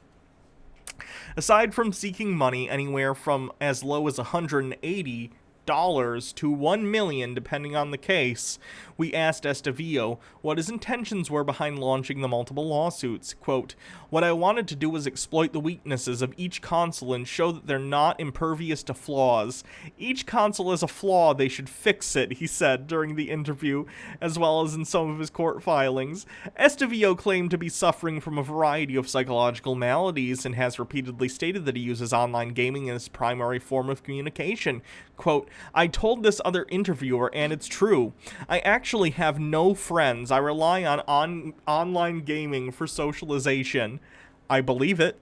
It's very sad, but I can believe it. That's for sure." Though he's yet to win a case, his first, by default, could come as soon as December 3rd, the end of Sony's 30 days to respond to a summons. If he does, that would mean $180,000. And a no contest ruling against Sony. I presume that did not happen. Though he said he'll keep some of the money he may win, he noted that half the money I get is going to go to God. I'm giving half the money I get to CBN, Christian Broadcasting Network. Ugh. Local churches, charities, or poor people on the street. How much is poor people? Just give it to some charities that help poor people. Skip the middleman being the church that's going to skim a bunch off the top. We talked to Estavillo about a variety of other topics, from what games he plays to why he's subpoenaing celebrities instead of experts, but due to sheer length, we've broken the rest of the interview out after the break. Update: Eric Estavillo emailed us this evening to say that Sony has responded to his summons, thus closing out the possibility of a default settlement. The first hearing will be in early 2010. On his lawsuits, I don't have any outside the game industry, just actually 1 lawsuit for each major console maker and 1 for the PC, so there's 4 total. On what games he plays, which console he owns, I own all 3. Currently my Xbox is out getting repaired. I'm playing Dragon Age right now and Mario Kart for the Wii, and I have a lot of Guitar Hero, Resistance 1 and 2, Killzone 2, and Warhawk, pretty much exclusives for the PlayStation. On why he's suing, why he plays online. I told this other interviewer, and it's true, I actually have no friends. Oh. And if anyone wants to test that, they can check my phone records, cell phone or home phone, and find out that I don't call anyone and no one calls me. I rely on online gameplay for socialization. What is he specifically... That's right, capitalistic. I want to know what he propaganda. specifically sued them for. Thank you, Quaalude69, for following. Nice. Nice. Let's see what his Sony one is.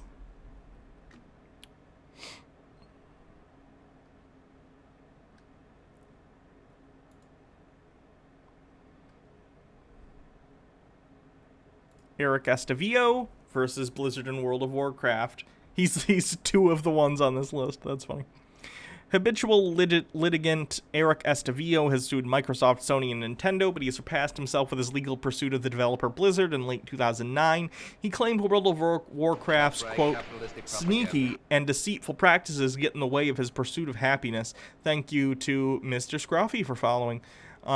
Get in his way, pursuit of happiness, as the leisurely pace of the game's characters result in the player taking longer to get where he or she needs to go in the game.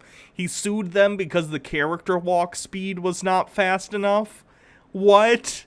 Winona Ryder and Depeche Mode's Martin Gore have been subpoenaed to testify, as Estavillo considered them expert witnesses on the topic of alienation. Did he just want to meet Winona Ryder and Depeche Mode's Martin Gore? And he's like, I know how I'll meet them. I'll call them in a lawsuit and they'll have to show up. What? Eric Estavillo versus Sony. Mr. Estavillo warmed up for his battle with Blizzard by suing Sony for banning him from the PlayStation Network, allegedly for some salty language while playing Resistance Fall of Man.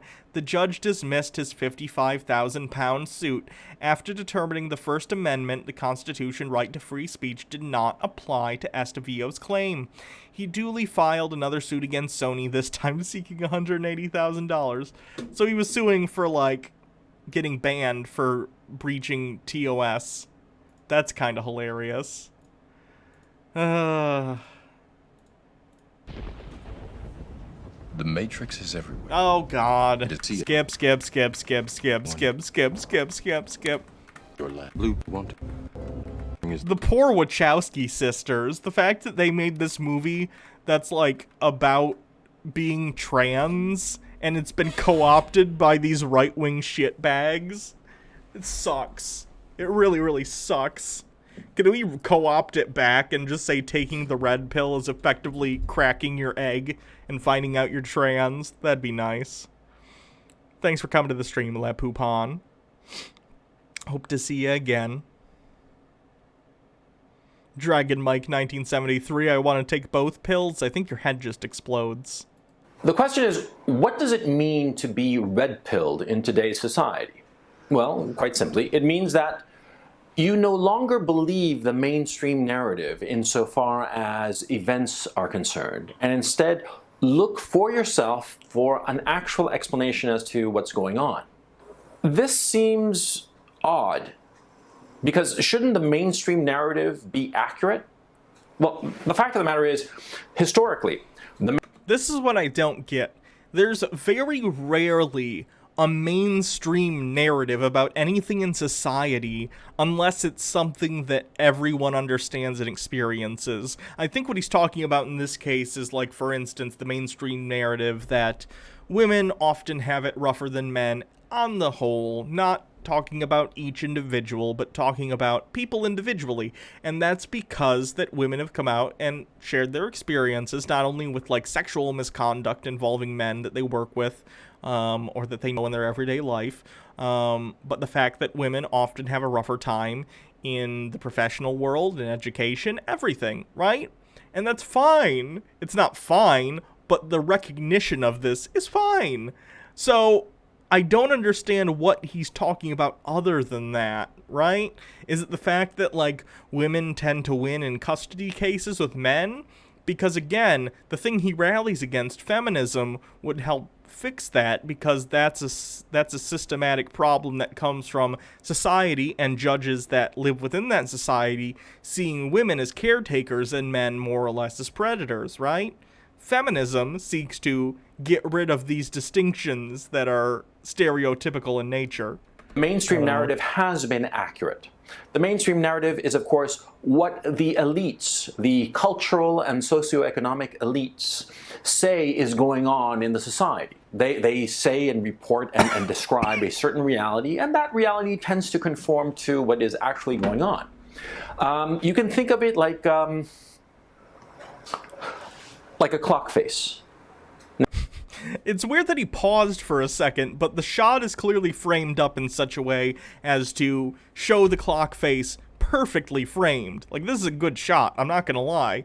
But, like, it's like he was acting like that was an off-the-cuff decision, and not that he came up with this prior and therefore framed up the shot in such a way that the clock is right there so we can show it. Comes off as a little disingenuous to me. Now, right now, the clock is roughly, what, around like midday, 12 o'clock, right? I look out the window and the sun is, well, behind the clouds here in London. It's up there high in the sky. But suppose, for instance, that I look at the clock face and the clock face tells me 12. And I look out the window and it's barely dawn. It can't be 12. It can't be 12 noon, it can't be 12 midnight because it's barely dawn.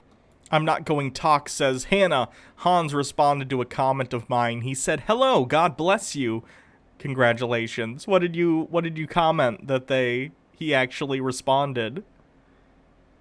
He's in his early 30s. Oh boy. Poor Hans. Hans is awful, but I also feel bad for him because he's not all there. Dan Rossi draws, says, it baffles me that this man is a professional camera operator and he chooses these filters that make him look like he's soaked in pickle juice. Briny, Coach Red Pill. I'm not going tox. I legit commented trans rights on his video. Oh, nice. Well, at least he's not anti that. Dawn. Barely dawn is roughly what? 5:30, 6:30, 7 in the morning. Not 12. See, that's what's going on with the mainstream narrative. The mainstream narrative is telling us one thing, that reality is this. But the reality on... Would anyone eat a pickle pizza, says Logan Batshits. I've had pizza with a pickle on it. Not a pickle, with pickle on it. It was a Coney dog pizza. I ate it once on a video. It was disgusting. Thank you, DSD1975, for following. On the ground, the reality that the majority of the population are perceiving is vastly different. For example, to take a very simple example, the issue of mass migration into the countries of Western Europe. Zathemir, for following. Now, the mainstream narrative, what the cultural elites are saying, what the socio-economic and political elites are saying, they're saying that mass immigration is a wonderful thing for Europe. And yet the people on the ground in Europe, the people who live with these mass migrants, they are seeing something vastly different. They are seeing an incredible spike in crime rates. They are seeing a lack of assimilation by these new immigrants. They are... Assimilation within societies typically happens to second-generation immigrants. The first generation doesn't completely blend into the society in which that they have been adopted by, but their children do. That's part of assimilation. That's part of naturalization. It's the fact that they come to this country, do their best, and then their kids become people who are just raised in the society like everyone else. And then their culture, through sort of osmosis, through how the mixing pot effect of different cultures coming together happens, perforates through the rest of the culture and becomes part of the dominant cultural structure. We see this in America in the past. Look at how Irish immigrants were treated, and then of course their children grew up in American society, and now everyone celebrates St. Patrick's Day, hooray! And Irish traditions become part of American traditions because many Americans are also of Irish descent. That's how it works. Pretty simple. Seeing that this group of mass immigrants cost an enormous amount of money, they are seeing a very, very different reality. I usually start, around 4. Sometimes I start at 3, but often 4. Than what the mainstream is Eastern, yes, thank you. Mock turtleneck. saying. It is this gap that has been widening over the last 10, 15 years, especially, as a matter of fact, over the last 5 years or so. What the mainstream is saying and what is actually going on has grown apart so radically that we have created this term, the red pill. In point of fact, this very channel is called Coach Red Pill. Why do you think it is? It's because I am telling you things that I know that are radically different from what the mainstream is saying. And I'm telling you this, by the way, just so that, not because I'm wiser, but just because I'm older and I've been around longer, and so I know things. God, I hate that attitude. I'm old, therefore my knowledge has more value. It depends upon the subject matter. For instance, Coach Red Pill, you going around calling women sluts, it's not exactly wise, right? I forget who said it, but hate is always foolish. Love is always wise. You kind of do the opposite. You just cast aspersions upon groups of people you don't like. It's not wisdom to just call a bunch of people shitty. Not particularly. And I have certain points of view. But these are points of view that are true and real and accurate about the reality around us that the mainstream is not reporting. This gap is the problem. It's why we have the concept of the red pill. Now, how did this gap originate? And this is an important question, and you should have it in the forefront of your mind. There are 2 reasons why this gap has originated and has grown. The first reason is economic. Because you see, what has happened over the last 30 years or so, ever since 1990 and the advent of NAFTA, is that the Western democracies outsourced their manufacturing base. All of the factories in the Western democracies that required unskilled labor, guys with just a high school diploma, well, all of those factories were shipped overseas to China, to Vietnam, to Mexico, and what. Right, that's a capitalism problem. Capitalists are always going to try and find the cheapest labor possible, and if they can move their labor to a different country and have fewer tariffs in importing those goods back into the country after they outsource the labor, they're going to do so. That's an inevitable consequence of capitalism. Period. That's something you're going to have to deal with. A remedy to that is allowing free movement of labors.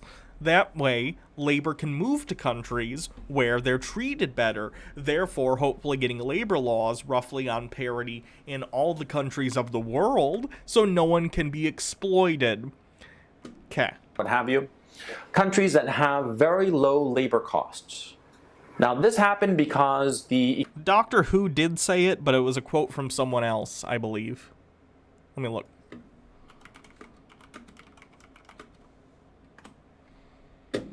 Do-do-do-do. Do-do-do-do. Well, maybe I'm wrong.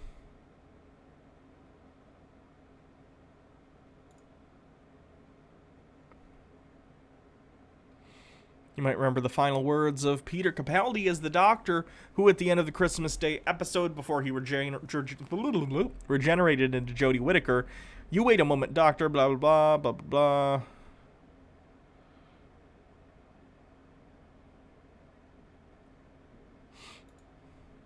blah." Maybe it was just Doctor Who. I thought it was a quote from someone else, though, too, in real life. Yes, I'm wrong. Interesting. The economy was deregulated during the 80s, and this allowed the free flow of capital and the deregulation. I agree. If you have the free flow of capital, you need the free flow of labor to equal it out, so that labor can have power in regard to their balance between labor and capital.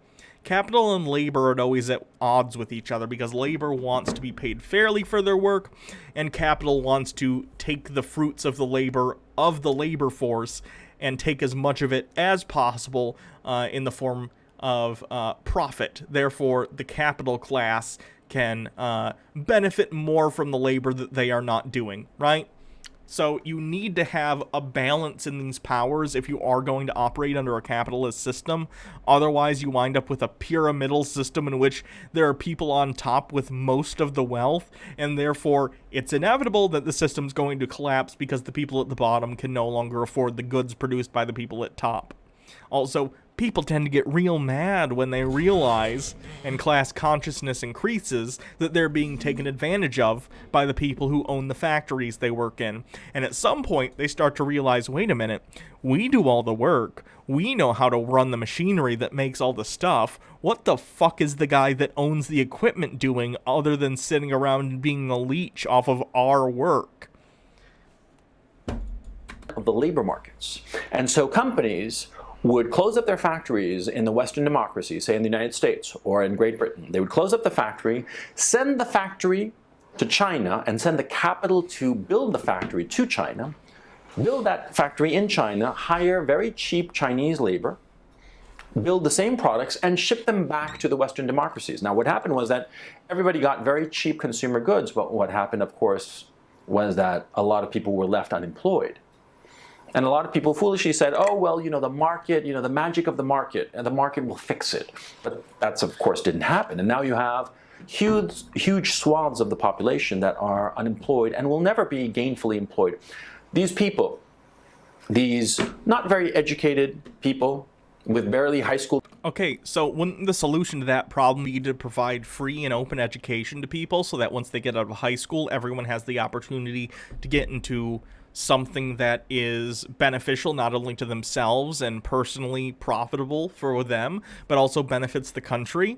Because we don't live in a manufacturing economy. We don't in the United States. We still make large things, like I know Boeing, still produces airplanes and stuff and large, manufacturing parts. But, consumer goods are typically made elsewhere around the globe where labor is cheaper. and a lot of expertise isn't involved. Usually stuff with expertise is still built here again, airplanes, stuff like that. But we live in an information and service economy.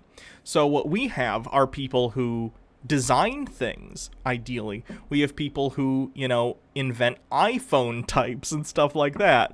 People who are engineers, all that kind of thing. So if you want to help people, you don't say, don't worry, we'll bring your shitty den manufacturing job back, which isn't going to come back regardless of what you do in terms of tariffs, by the way, because automation is completely fucked manufacturing. Like, you're not going to bring those jobs back because they don't exist in the same levels they did in the 90s when they were sent away by capitalists, right?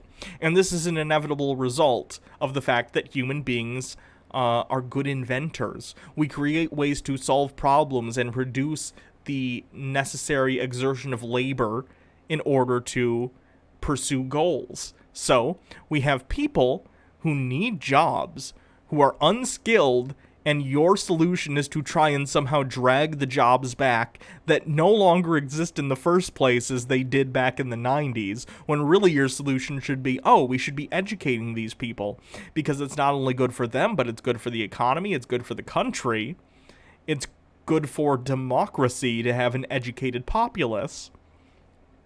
I don't know. Diplomas, if that, who used to have a good factory job, and with that good factory job, they were able to provide for their family, own their own home, their own car, and live a fairly decent life. Well, now those people have nothing. They have no opportunities. And that group of people comprises something like 60, 70, 80% of the population, because the only people who benefited from globalization are the top 20%, especially the top 1%.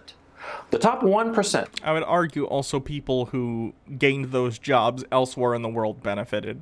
Like, people in China who have manufacturing jobs, the conditions are shit. Absolutely. And they should try and, again, it would be dangerous because it's China and their government's a nightmare, but collectively bargain for their rights as laborers. And we've seen the economy of China improve greatly since stuff has been exported to them. A middle class has been growing in China. And that's good for them. I think it is. But it's complicated to say that only the top 20% have benefited when even you yourself said that consumer products have gotten cheaper. They have. But we do need a system that instead funneling profits and benefits of automation to the top instead collectively disperse them reasonably amongst the population, because you can't have a top-down economy. You can't have an economy where people at the top have most of the money, because then people at the bottom don't have money to pursue the things they want to pursue in order to consume the products they want to consume and keep the wheels of capitalism turning. It's just not sustainable.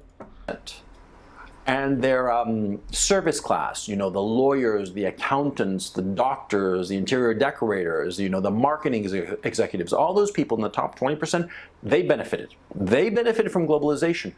The rest of the population, the 80% of the population, they did not. See, that was the outcome of globalization. And that dichotomy between the 20% and the 80%, you see it in every chart, in every graph of information, that the wealth and income of the 80% has remained static or has decreased, whereas that of the 20% has increased exponentially. Correct. So why are you spending your time bitching about women instead of talking about capitalism and its ill effects on the working class in America? That divide is why those people in the 20%, the elites, who create a lot of the narrative that all of the society shares, well, they are saying one thing, whereas that 80% is perceiving something completely different. That 80% includes the people who voted for Donald Trump, includes the people who voted for Brexit. You see? Because of this economic marginalization, this economic alienation, an economic marginalization and alienation that has become a social marginalization, a social alienation. Because what the mainstream is saying and what the reality they perceive is so far apart that they have instinctively and automatically taken the red pill, on the one hand. Now, that's one cause of the red pill, of that gap between the mainstream narrative and reality. The other reason is something even more pernicious. It is the cultural Marxism that has permeated higher. Can you imagine literally talking about how the capital class has decimated the power and living conditions of the working class, and then going around and blaming your problems on, quote, cultural Marxists? Does he not understand what words mean? Does he not understand what he's been saying for the past 10 minutes? Higher education. Because from higher education, this cultural Marxism, the social justice warrior bullshit, the whole notion of social justice, the whole notion that the Western democracies are inherently evil. Well, okay, social justice is not about the fact that Western democracy is inherently evil. In fact, Western democracy in general, is very good for social justice on the whole. What social justice warriors, whatever you want to call people like me on the left, whatever, what our goal is to make people understand the context in which we live, and the fact that many of the systems within the country in which we reside were built for and by straight white dudes. Now, there's nothing wrong with straight white dudes. Some of my best friends are straight white dudes. Look at Jake. But the fact is, many of the same policies that benefit those people and the people who created these policies are detrimental to other groups. People of color, women, people in the LGBTQIA plus community, whatever, right? It's pretty simple. It's just explaining the context of the history in which we reside, because we are all children of history, whether we like it or not. And the fact is, this country sustained itself for many, many centuries on slavery, genocide of First Peoples, the subjugation of women and not allowing them to own property, vote, or divorce their abusive husbands. It's rampant throughout history, and we need to understand that we still deal with the fallout of these choices that were made in the past. I'm not asking anyone to feel guilty about it. No one here, for instance, owned a slave, and that's great, because slavery is just the fucking worst. But we do need to recognize that, for instance, the place that people of color have in our society is directly affected by what has happened in the past to their families. Generational wealth hasn't been allowed to accrue within black communities because of over-policing, which is caused after the drug war, which is sort of a result of the civil rights movement and white people being triggered about the fact that black people have rights, which was a result of Jim Crow laws, which was a result of the end of slavery. Like, all these things trickle back, right? And we're all affected by what has happened to our predecessors, and no one is asking you to feel guilt about any of it. What I am asking you to do is recognize the reality and take responsibility for the fact that you have agency within the liberal democracy of the United States in making wise decisions with that power. Thank you to Willetti Chorus 95. Thank you very much for following. Well, that very, very pernicious, that very evil ideology, because it is an ideology, that has permeated not just universities, but the students, and those students have gone on to the corporations, and now it has permeated the private sector, especially in the upper echelons of the private sector, in the C-suite. You know, the corporate executives, the CEOs, they believe this bullshit. Britta Mersenk says with 100 bits, A+++ rant. Thank you, I appreciate that. They believe this ideology. And this ideology has nothing to do with reality. Like all Spork of Death says, I once took a women's studies course and the professor told me she mostly agreed with Christina Hoff Sommers. I don't know who that is. Let me look it up. Christina Hoff Sommers.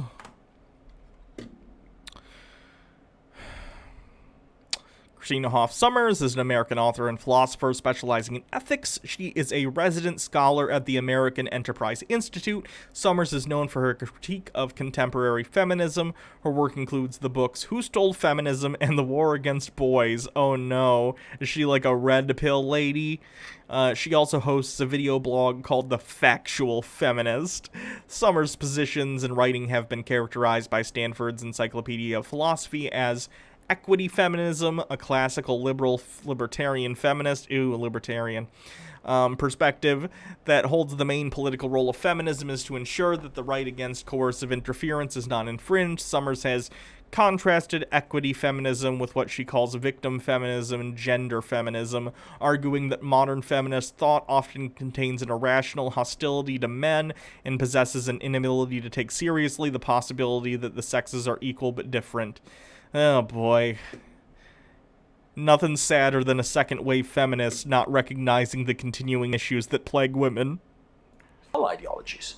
See? Cis or otherwise. So, these SJWs who inhabit the C-suite. She's worked with Milo Yiannopoulos and PragerU. What a shock. SJWs who are controlling the narrative in the media companies, well, they're all of one line. They are progressives, quote unquote. Now, notice that in all media companies, in every medium, be it painting, be it literature, be it television, be it film, everybody believes the same politics. Okay, what politics are you talking about? Are you talking about the fact that women should have rights and gay people should be allowed to get married and trans people are valid?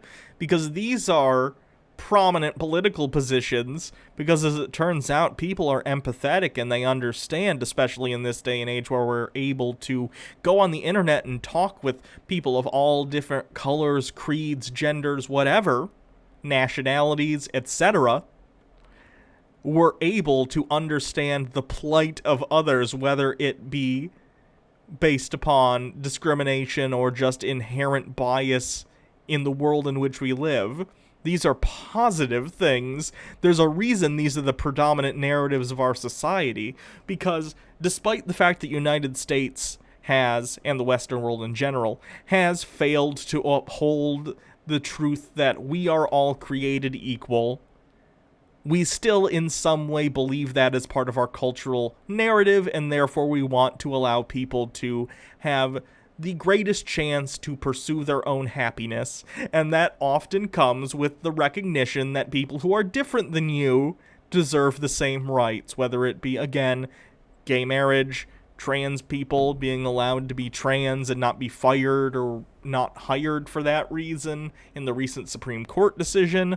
All of these things are beneficial not only to those that they are directly about, but they are beneficial to society, because a democracy only flourishes when everyone within that democracy has the most freedom and allowance to be who they are without fear of retribution. You have an outlier here or there, one random person who thinks a little bit different, but for the most part, everybody's a good progressive, or at least that's what they say. They have to, because they recognize that today, in today's media environment, it is so intolerant. The people who have power are so intolerant. Oh no, they won't tolerate my homophobia and hate of women. They're the real intolerant people for not tolerating my intolerance. That's the paradox of tolerance. It's a thing. Paradox of tolerance.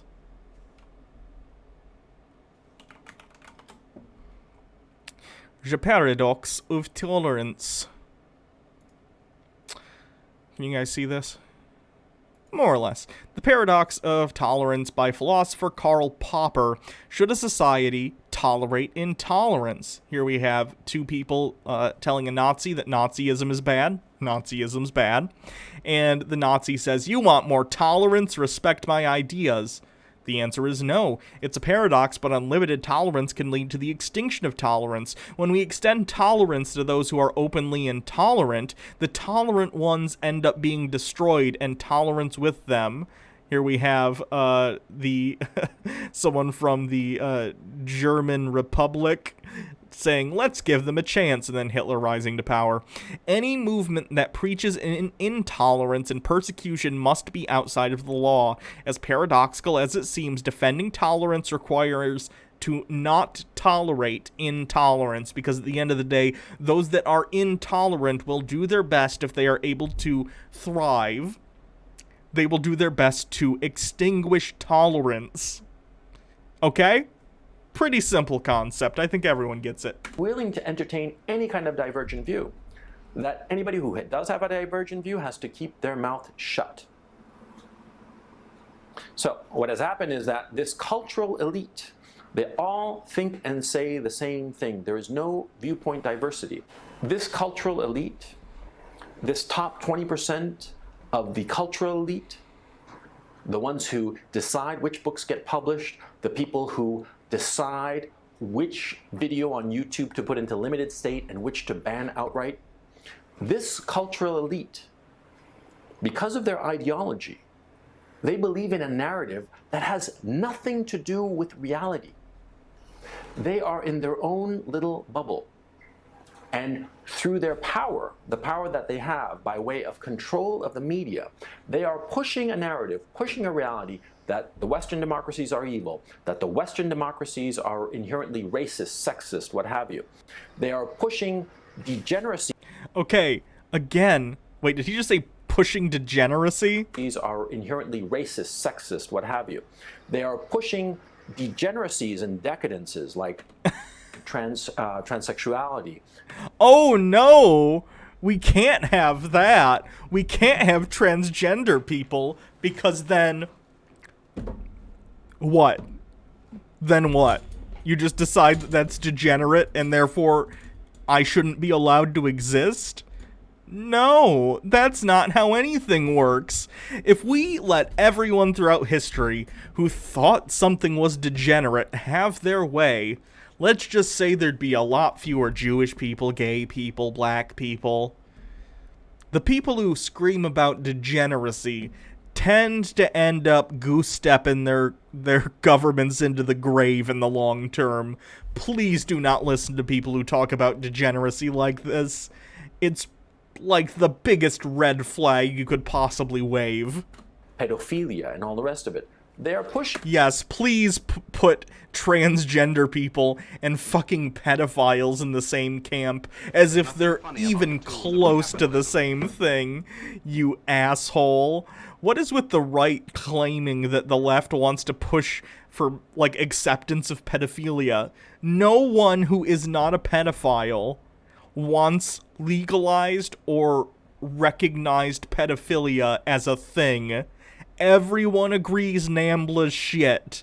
Everyone agrees abusing children is wrong. So stop trying to group in trans people, gay people, whatever, with pedophiles, because they're completely different things. Roger Masters with 100 bits can confirm M trans and I am decadent. Daughter of Tiamat says, quote, I'm not a Nazi, but here's a literal Nazi talking point. Yeah. Andrew Dickerson, what if I think hand-holding is degeneracy? Well, I guess we're all gonna have to stop then. This, and the rest of the population, the 80%, recognizes that this is not true. They realize that this is wrong.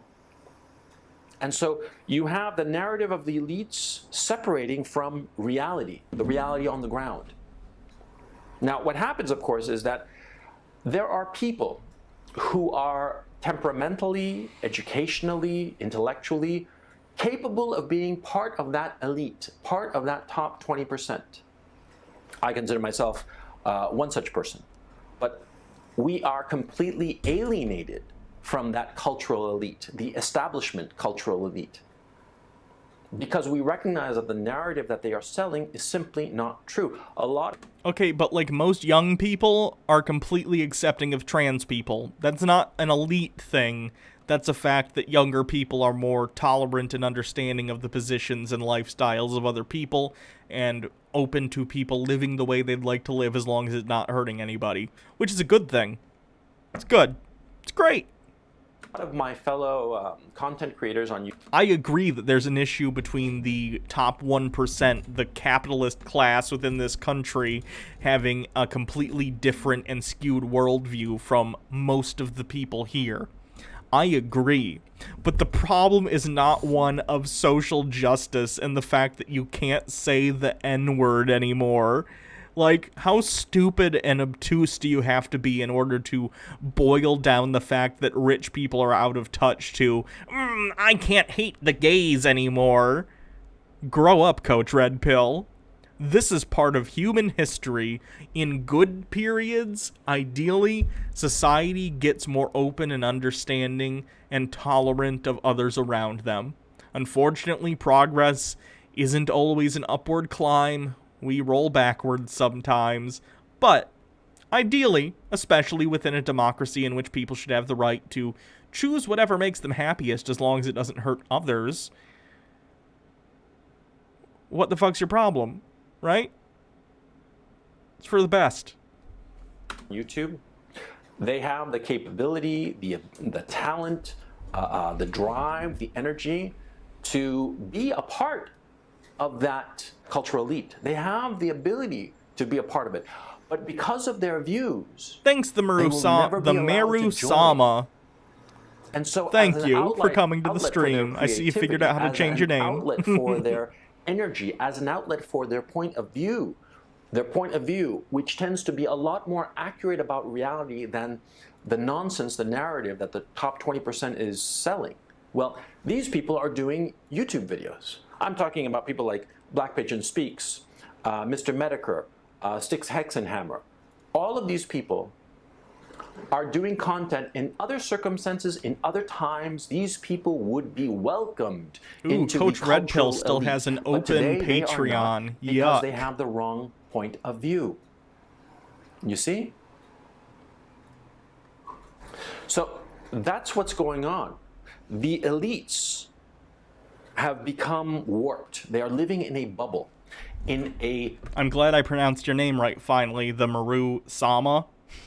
on the one hand, economic bubble, divorced from the problems affecting the 80%, and on the other hand, a cultural, ideological bubble, unwilling to look at other opinions, other ideas. And Okay, but your other ideas are like hating gay people and trans people. That's not a good idea. point of fact, insofar as the cultural front is concerned, we are already seeing how the elites are not trying to simply dismiss divergent ideas. They are now trying to actively repress them. In Germany, for example, Oh, you God. have people who have channels on YouTube. They are no longer able to be seen in Germany because the German government considers them to be wrongthink. Yeah, Germany has pretty strict laws on neo-Nazis, bud. Maybe consider not talking about degeneracy like you're fucking buds with Himmler. And then get back to me. On YouTube, you have videos that contain no nudity, no violence, no foul language, and yet they are put into limited state. Why? Because of the ideas, because they are afraid of the ideas that the people who He does look yellow. He looks jaundiced here. The color timing on this image are is so fucked. not part of this cultural elite are saying, because these ideas are true. See, remember, nobody ever got upset by a lie, by something that is obviously not true. That's complete horseshit. People get upset by lies all the time. Like, let's do a microcosm, right? Let's say your name's Becky, and your friend Linda has been lying and saying you've been cheating on your boyfriend. Now, you're gonna be mad at Linda for spreading lies about you, right? People get mad about lies all the time. Now, let's macrocosm this. Let's say I'm a trans individual, which I am. Good choice of metaphor, me. And a bunch of people like Coach Red Pill are saying, oh, have you heard about the trans people? They're secretly pedophiles, and they want to steal your kids, and they just want to go into women's bathrooms and invade women's spaces, blah, blah, blah, blah, blah. You know, all the bullshit right-wing talking points. I'm upset because my identity and who I am and the stereotypes out there about me are being not only misrepresented, but are painting me as this monster that I am not, when I just want to be able to live my life in a way that makes me happy and the way that is authentic. People get mad about lies all the time, Coach Red Pill. Coach Red Pill, if someone started spreading a lie about you, if someone started saying that you're sexually attracted to clowns, and it became a meme, and everyone thinks, wow, did you hear Coach Red Pill sexually attracted to clowns? Which is fine, if you are, by the way. But I'd imagine Coach Red Pill would not be happy about that, because nobody likes to be lied about, right? No one likes that. Very strange. What an odd claim that people don't get mad about false statements when they do. Everybody gets upset when people say the truth, and the elites are furious with independent content creators such as myself, such as the people I mentioned, because we are telling the truth. If we were telling lies or nonsense or bullshit, they wouldn't care. They wouldn't pay attention. I literally watch Flat Earth videos on here sometimes. It's not because I think Flat Earth is true. It's because when people tell lies, someone should, not always, you don't always have to, but at least for entertainment purposes, it's often good to combat those lies with the truth. I think that's reasonable. I think everyone understands that concept. That's why that recent Right-Wing Watch article that tried to smear everybody as alt-right, Nazi, white supremacist fascists. Why do you think that hit piece came out? Because you're using words like degenerates to describe people in the LGBT community. That could be a reason. It's because these people are telling the truth. It's because these people, their viewpoints, their point of view, their ideas, they're accurate. They are accurate representations of reality, whereas the cultural elites are not representing reality anymore. They are talking nonsense. Hence the red pill. Hence the idea of the red pill. That's what it means to be red pilled. How does it feel to be out, to be the cultural elite? Feels great. Now, there's a problem. More with this, hats than I thought there'd be. A very be, dangerous problem. honestly. And that is the notion of falling into conspiracy theories. You see, traditionally, the mainstream offers up a story about reality. For instance, to take a non-controversial example, Elvis died in 1977. He died. He died of a heart attack because of too much booze and too many cheeseburgers and too many drugs, right?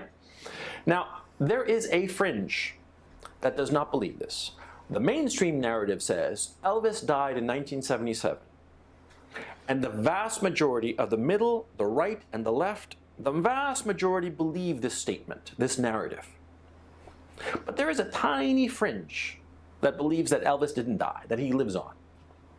And nobody pays much attention to them because it's such a... Because they're a small number of people. Unfortunately, there are groups that believe in completely false things like 9/11 trutherism, anti-vax, flat earthers, which are a relatively small segment, but they are out there. Sovereign citizens,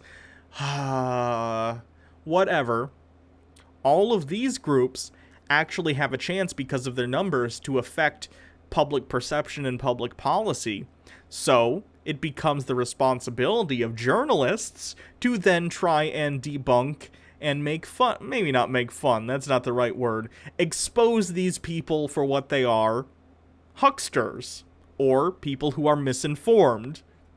Don't try and say, well, the only reason anyone would disagree with me is because I'm right.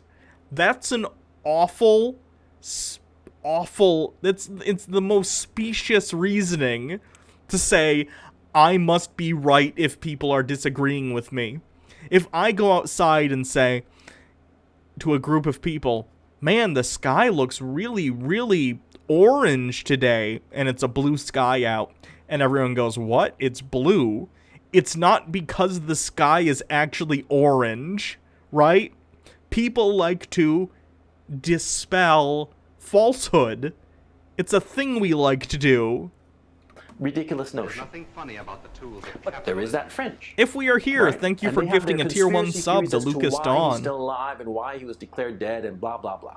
That's all nonsense, of course, right? But what happens when the mainstream is telling things that are clearly not true? For instance, the immigration issue, the mass immigration in Western Europe. They are telling a story, and there are fringes, actually wide swaths of the left and the right who don't believe this narrative, especially the right. They don't believe this Pretty exclusively the right. narrative, and they start to question the narrative, question it more and more as to why this is happening. And then what happens is that as they start to question it more and more, they start to fall into the trap of believing that there are nefarious reasons behind it, that there are like evil people behind the mass immigration, that it's all like George Soros and Henry Kissinger, and they're all Oh, do you hear that? Sounds like a dog whistle in the distance. That's weird. sitting around a table, like rubbing their hands together and saying, we're going to destroy Western civilization, which is nonsense, of course. Okay? They're not doing that, but that is the trap that a lot of people fall into because the mainstream narrative is saying something that is so obviously not true. You see? The metaphor of the clock I mentioned before, you look at the clock face and it is saying telling you a time that is obviously incorrect. The mainstream narrative is obviously incorrect. So you sort of like go behind the clock face and start looking at the gears to try to figure out where the mistake happened, where the error came in, right? And you start looking, and then you fall into the trap of finding more and more profound and complicated reasons to explain something very simple. For example, this shooting that happened in Las Vegas. Already you have a bunch of conspiracy theories that are popping up. They're popping up like weeds. Why are they popping up? Because people no longer believe in the mainstream narrative. Oh, great. Defend the mass shooting truthers. Great job, Coach Red Pill. Is there a way to pop out chat so I can have it somewhere else?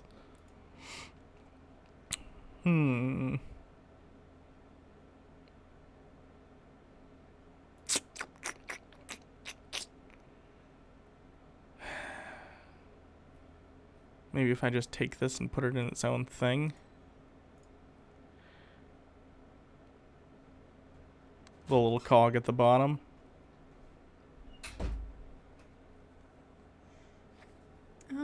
Go to, are you on settings? Yeah. I think it only works if you're in like the mod view.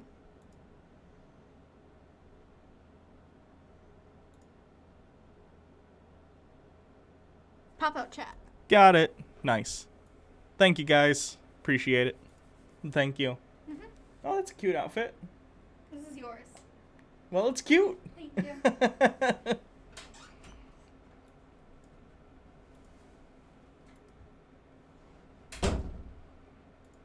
And so they're automatically questioning it, no matter how absurd the questioning, because in the case of this tragedy, and it was a tragedy, there's nothing to be said about it. It was a crazy guy who went psycho, probably, if I had to guess, Okay, speculate, but he was also probably, I don't know what shooting he's talking about. This is in 2017. But there have been multiple mass shootings where they left a manifesto where it turns out they're this, like, red pill alt-right incel people. This is a thing. It breeds dangerous individuals. And I'm not saying everyone who's like a red pill asshole is going to go out and shoot people up. But it does foster this community of vulnerable young men who have this warped view of reality thanks to people like you who think that the cultural Marxists are taking over.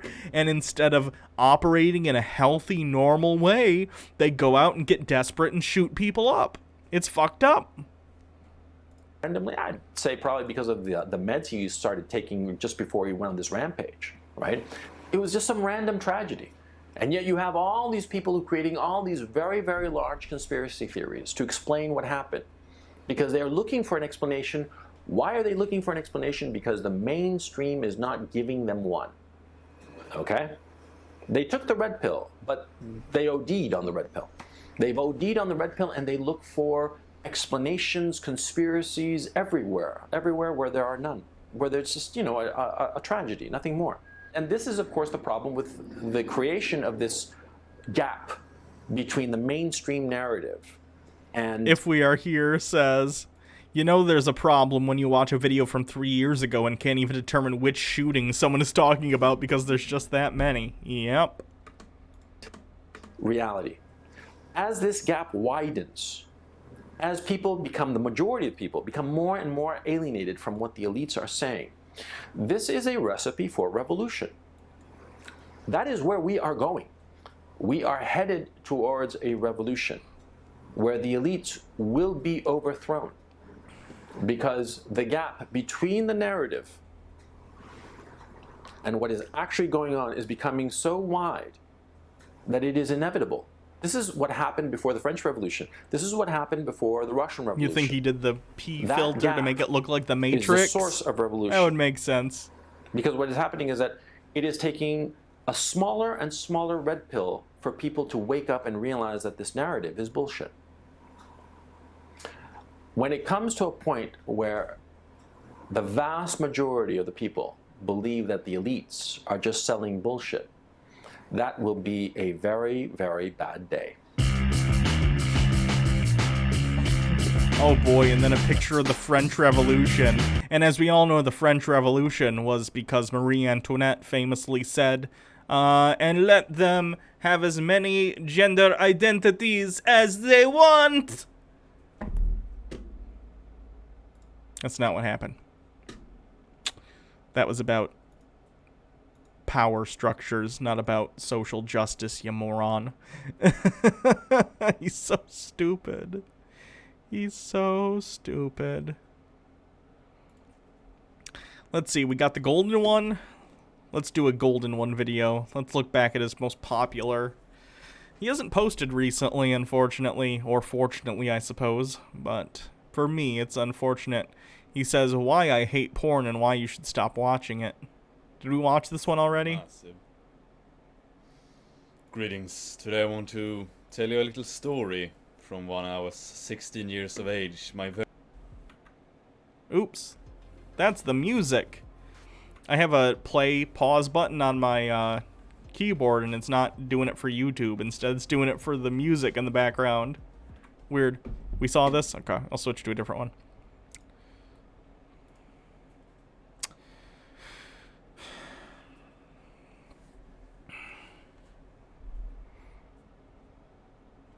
Fat shaming, good or bad? Depression and purpose in life. Oh.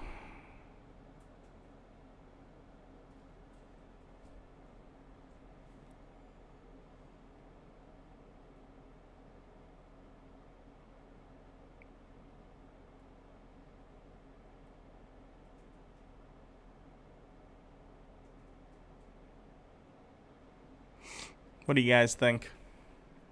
Any of these in particular look good? Bat shaming. Bat shaming. I didn't see that one.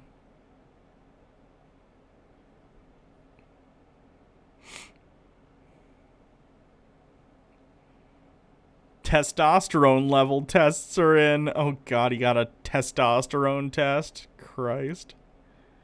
Right-wing men amongst the ruins training. Ew. Stefan Molyneux and Black Pigeon speaks on Western women as objects of conquest. Oh, that one sounds good. Good. You know what I mean. Greetings, reverends. Today I want to address two videos, one from Black Pigeon Speaks and one from Stefan Molyneux. If you haven't subscribed to those channels already, I suggest you do so because they put out a lot What's of good Black content. Pigeon Speaks? Is that going to have to be one that I'm going to check out? Discussion and prove in my own way that they are wrong. Oh, Black Pigeon Speaks got banned. Stefan Molyneux made Molyneux, a video I knew, where he got talked with banned. a German guy, and he brought up the example of that women can be seen as a natural resource, such as land. And this is completely right. However, there Or, there- how about you treat women like the human beings they are and not as a natural resource, you fucking sicko? are certain incongruencies with this logic. Now, women will fall to the victim. Why did he get a T test? Probably because he's incredibly insecure, if I had to guess. That is absolutely true. If a tribe comes in and kills all the men of the other tribe, they will have the women, just as they will have the land. There is no disputing that fact. That's just the way it is. Do you live in a fucking 13th century Viking village? What the fuck are you talking about? And Stefan Molyneux takes the example of German soldiers, like German men marrying and breeding with Belgian and French women during the Second World War, and compares this to today's predicament when we have a lot of men from the Third World coming into Europe. Now, No, this guy still there exists. is huge holes in this argument, in this logic. First of all, yes, a valiant and victorious conqueror will always be attractive to women. Now, the difference between the Germans during the Second World War and the current invaders are astronomical. First of all, let us just go through yet again what women want. Guys always say like, oh, it's such hard time to understand women. No, it's really not. It's quite easy. All I kind of understand, and I agree in the sense that I don't think women are super hard to understand any more than a man is. Like, everyone's a human being and people tend to be somewhat complex, but at the end of the day, people mostly want to be treated, you know, with respect and dignity that's afforded to them as human beings. But this guy seems to think, no, it's easy to understand women. Women like the big Chad, ooh, my big red glorious peacock. Like, what? That's not how anything works. women want. A good-looking, high-status man with wealth. That has always been the case, because that is evolutionary beneficial for a woman to have. Really easy to understand. Now, when the Germans came and took over Belgium, for example, first of all, Belgium is not really a country at all. It is divided in basically 2 parts or even 3 parts, where you have a German minority, a Dutch minority, and a French minority, basically. So, you know, the leap for a Belgian woman to marry a German soldier, it isn't that big. And especially not if you take in the genetic component, basically the same people. Even French and Germans are genetically very similar. But Oh, no, either way, God. the Germans came in as conquerors. They took over the land, and women saw them as conquerors. Western women today do not see the men from the Third World as conquerors. They do not see them as valiant conquerors who have taken over the society.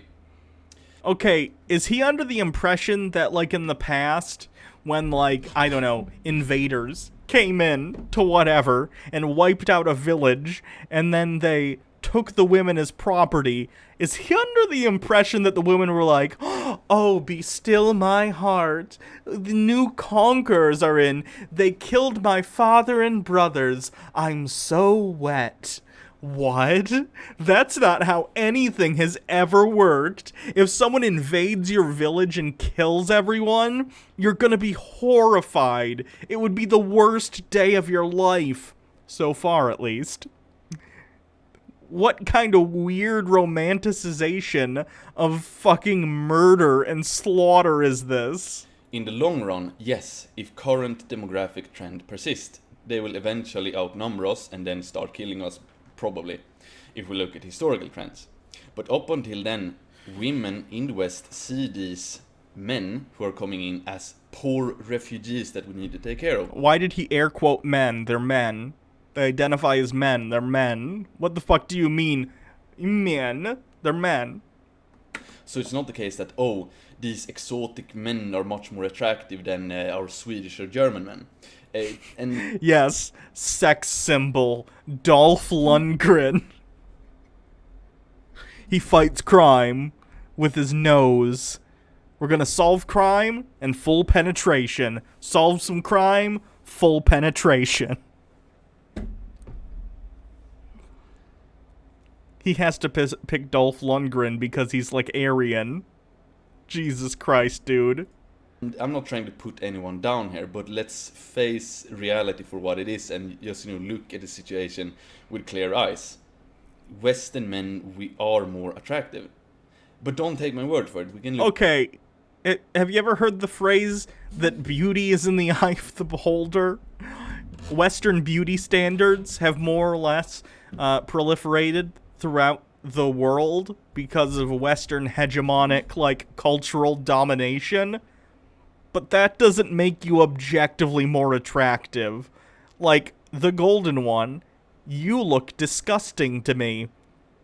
Just saying. That's just my opinion. I'm not telling you that you're ugly, but I don't find you attractive, right? And that's fine. No one is under any obligation to find any one specific type of person attractive. And on top of that, you're just an awful Nazi, so of course I don't find you attractive. But, like, why do you think you're, like, peak specimen of man when your head is weirdly sized for your body? Look at some statistics and data, because I'm all about that evidence. So we can look at this dating website.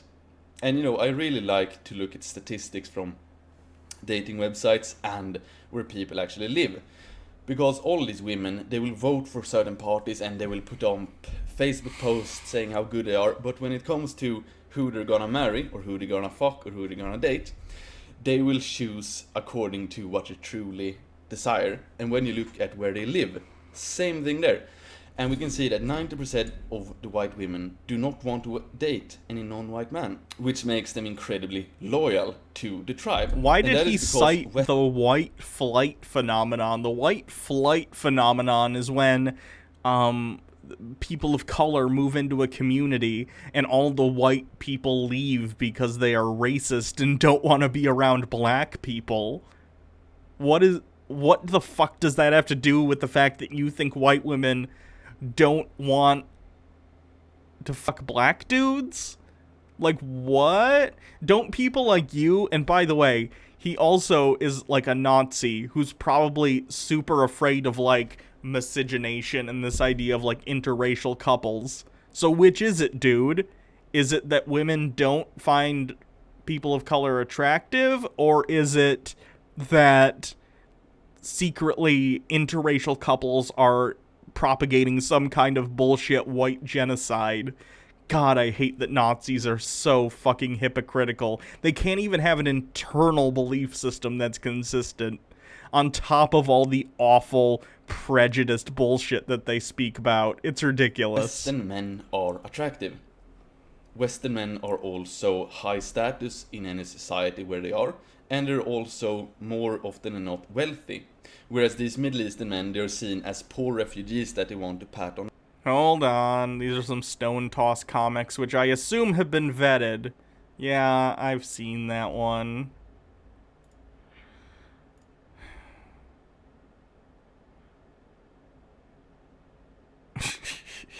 Jesus Christ. Historically speaking, I hope you guys can read this. It says, I like Satan and chaos, pretty edgy, sure, but I prefer God and orderliness. He's gonna kill everyone. Historically, more people who have claimed to be godly have killed more people than people who claim to not be. But, you know, do you. Stone Toss is a Nazi, by the way, in case anyone. I identify as a woman. Okay, fine, whatever. Wait, this isn't a kitchen. Oh, ho, ho, ho. Look at that. They've evolved their one joke into a joke that's both sexist and transphobic fun. I made these cabinets out of misogyny wood. Thanks, you mean mahogany wood. Silence hole. Oh, God. This guy's a fucking nightmare. Ugh. Oh, he's dog whistling the bullshit, like, pedophilia symbol that Fall of the Cabal says is the thing when it isn't. Fuck that, dude. As ContraPoints put it, the enemy must be simultaneously weak and effeminate, as well as imminent and overwhelmingly a threat. Yeah. Fascism thrives on the fact that you have enemies perceived that are both somehow incredibly strong and incredibly weak. You can see this in Nazi Germany by the fact that they say, like, oh, we're Aryan, we're great, we're the best, we're like the best physical specimens, And they claimed that people who were like Jewish were, you know, these weakling whatever, but somehow they had also taken over like the entirety of Germany and were secretly destroying it from within. Fascism is the most ridiculous backward ideology. It requires you to be cognitively dissonant. It's disgusting. Red. And so we can look at the dating website. We can also look at where, you know, well-off Western women and men for that matter want to live, yet they do not want to live near the third worlders. So the main point here really is that women do not see these Middle Eastern and African men as valiant conquerors that they want to be ravaged by. No, Western women still want Western men. And I'm just gonna say a few words regarding Swedish women here. Now, my own girl isn't Swedish, but I feel like I have to defend them. Yes, Swedish women are obnoxious, radically feminist, and, you know, hard to deal with in a lot of ways. Oh no, the women's want rights. What am I gonna do? Maybe don't treat them like, you know, shit. Oh no, what am I gonna do? I can't do that. These people. But what they're not illoyal. And if you look at how feminized Swedish men have been during the last few decades, Swedish women are still loyal to Swedish men, and that tells you quite a bit. And that obviously has to do with, you know, pure biological urges. Swedish men will be more attractive than third worlders, for example. This is what I don't get when people talk about stuff like this. Even if men were getting more feminine over time, who cares? Who the fuck cares? Like, if people are happy with the way they are, and they don't want to be masculine, but they still identify as men, fine. Who cares? The world isn't going to crack in two if one day we wake up and there are no masculine men left on it. If anything, there'd probably be a little less violence. I'm just going to put that out there. It doesn't matter. People are going to be who they want to be. That's good. Who cares? And if you want to be masculine, as long as you aren't hurting people, great, go be masculine. Fantastic. Yep, it's Ali. Thank you for following. So it's more for the women the case that they want to take care of these poor refugees and, you know, give them a pat on the head. But realize, you know, as I talked about before, how hierarchy and attraction works. Women do not find attraction for someone who's lower than them in hierarchy.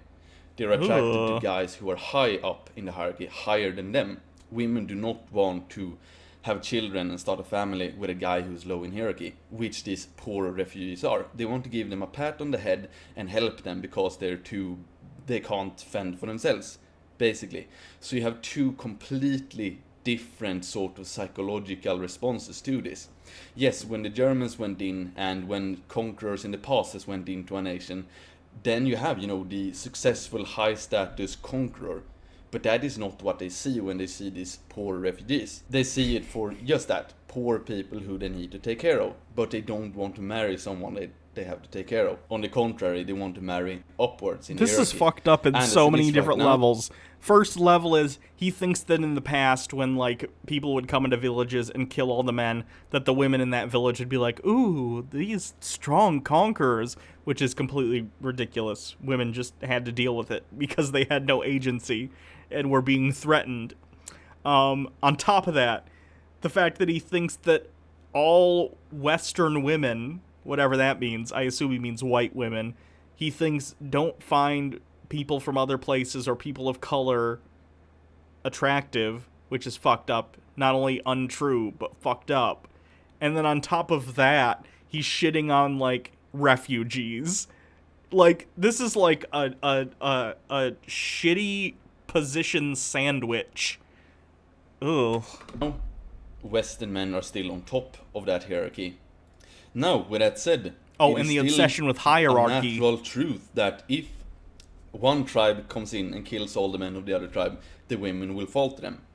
But what I'm seeing right now is that European Western women will do a lot to make sure that the team that they're rooting for, aka us, the white men, will win. Because the obvious truth is that they would much rather have Western men as their spouses and running their society.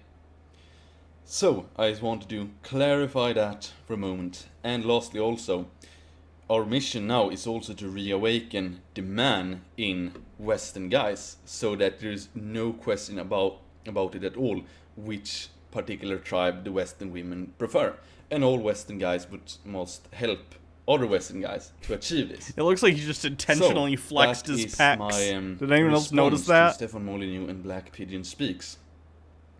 They have good points, but they fail to realize certain other psychological truths, and especially when it comes to attraction and which group is the more attractive.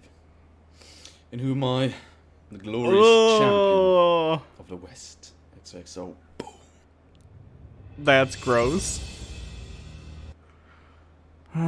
Let's see what this Black Pigeon Speaks guy does.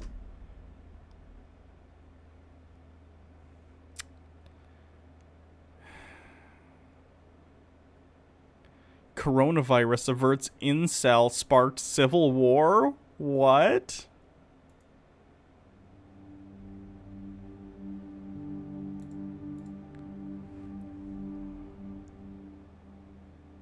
Nobody knows how the current pandemic will play out, but there is one thing that is for certain.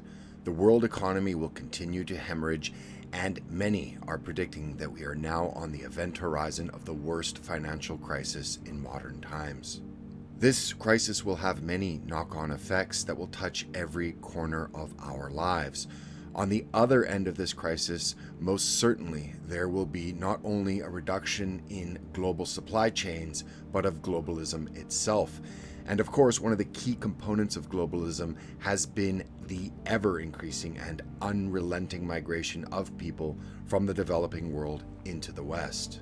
And this is an issue that will have to be dealt with, and dealt with soon, as spring is just around the corner and the migrant boats will once again be on their way in search of the fabled lands of the welfare states of Western Europe. Oh, fuck off, you fucking asshole. Who cares?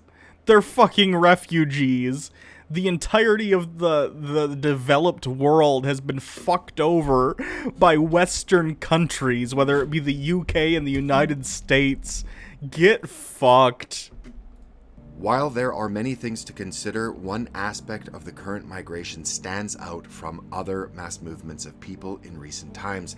That is that it's primarily made up of young men, and these young men coming from Africa and the Middle East are arriving in such lopsided numbers as to skew the gender balance of some countries in Europe to a point where, according to sociologists, they could cause massive destabilization and even civil war.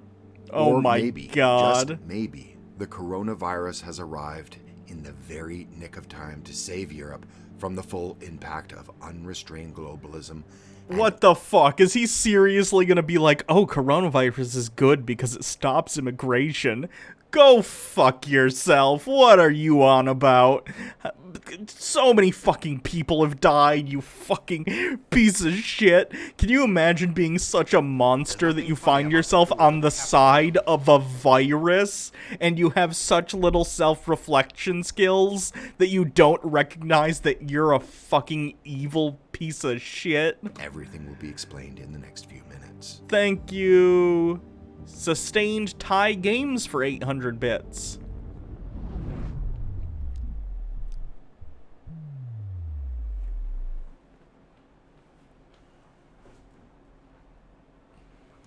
Big thanks to Raid Shadow Legends for sponsoring this. Raid Shadow Legends sponsors this piece of shit?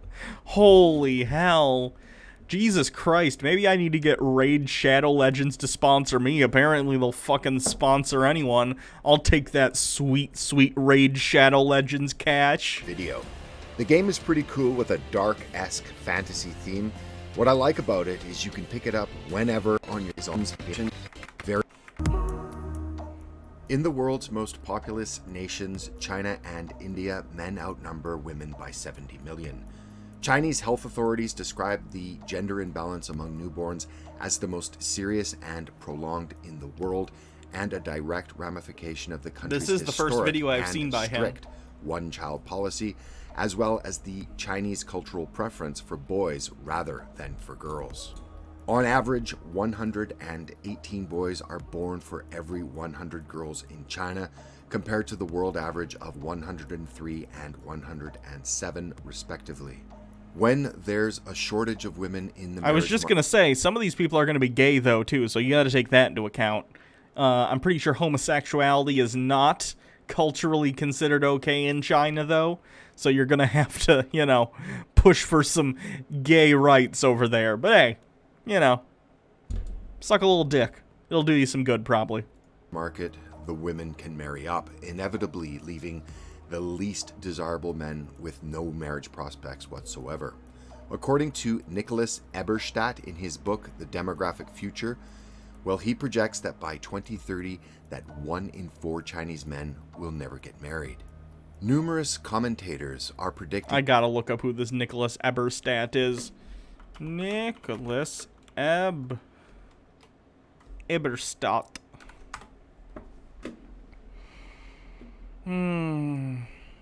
Nicholas Eberstadt is an American political economist. He holds the Henry White Chair in Political Economy at the American Enterprise Institute, a political think tank. Ew. He is also a senior advisor to the National Bureau of Asian Research, a member of the Visiting Committee at the Harvard School of Public Health, and a member of the Global Leadership Council at the World Economic Forum. Oh, he seems like a legitimate dude. Okay. that this situation will lead to increased levels of antisocial behavior and violence, and will ultimately present a threat to the stability. It's stigmatized primarily because gay relationships are seen as not resulting in children. There is empirical evidence behind these prognosticators that seems of doom. very silly to me. Gender is a well-established individual-level correlate of crime, and especially of violent crime. In China, young male internal migrant workers are thought to be responsible for a disproportionate amount of urban crime, and especially, again, of violent crime. It's reported that migrants account for 50% of all criminal cases in the major receiving cities for internal migrants, with some cities reporting it up as high as 80%. In India... I want to be honest, I do not trust any crime statistics that come out of the Chinese government. Because they're the Chinese government. A study carried out between 1980 and 1982 showed a strong correlation between homicide rates in individual states across the country and the sex ratio imbalance in those states after controlling for such things as urbanization and poverty. And this sex ratio imbalance could have devastating consequences for the 40% of humanity that live in China and India. It basically sounds like he's saying, give us sex or we're going to do the crime. Do you understand how ridiculous that sounds? As postulated by Valerie Hudson and Andrea Denboer in their study, A Surplus of Men, a Deficit of Peace, Security and Sex Ratios in Asia's Largest States. Their study predicts that men in these countries that have no possibility of finding mates or of having a family are likely to be attracted to military or military-type organizations with the potential to trigger large-scale domestic and... So we should then teach men from a young age not to engage in these behaviors then, right? That's the reasonable response you should have. Oh, young vulnerable men are being targeted by often right-wing militant groups to try and court them into their angry little brotherhood. Maybe we should try and learn to treat young men with a little bit more emotion, letting them understand that if they need help and feel alone, they should be able to reach out, instead of teaching them, oh, you're a man, suck it up, stuff like that. No? That's not where you're going with this? What a shock. International violence. The authors also argue that the sex imbalance could impact regional and global security, especially because the surrounding countries of Pakistan, Taiwan, Nepal, and Bangladesh also have high sex imbalance ratios. Moreover, the authors suggest that any society will become inherently unstable when sex ratios reach something like 120 males to 100 females, because when large numbers of men are doomed to bachelorhood, they not only have nothing invested in society, they also then get desperate and Are you seriously? How disrespectful is it to men to say that the only investment they could possibly feel that they have within society is whether or not they get to get their dick wet? That's awful. What a narrow and ridiculous view of men. And if that were the case, then it would be our job to try and teach men to get more involved in their communities outside of their want to get laid. Jesus. desperation often leads to violence and instability.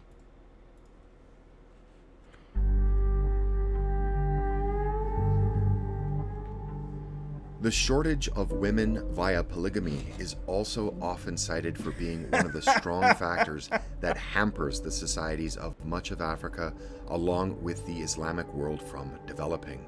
As explained in The Economist, wherever polygamy is widely practiced, turmoil tends to follow.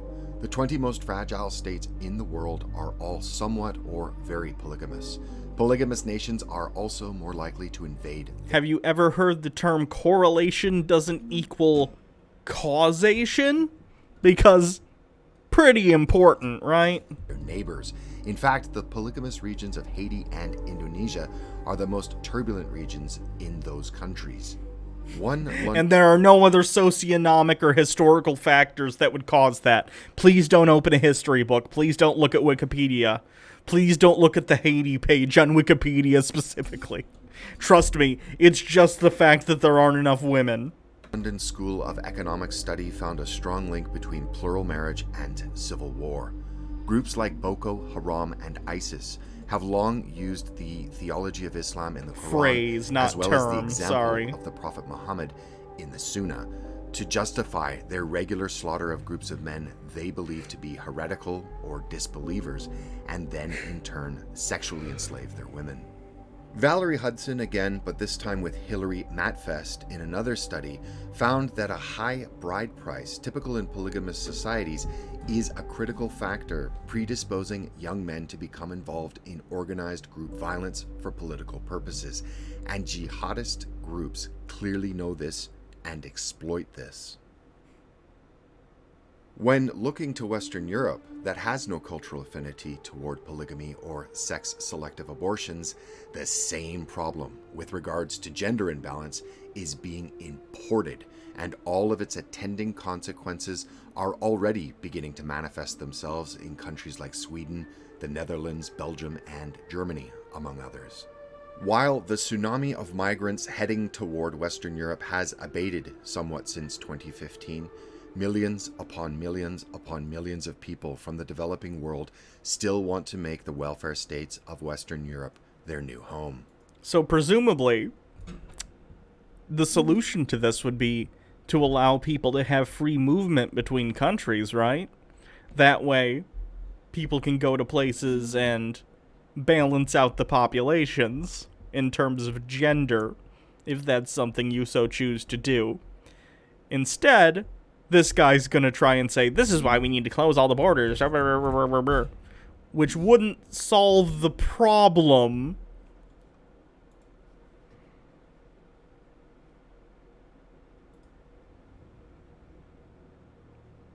The vast majority of those that have already arrived are young men.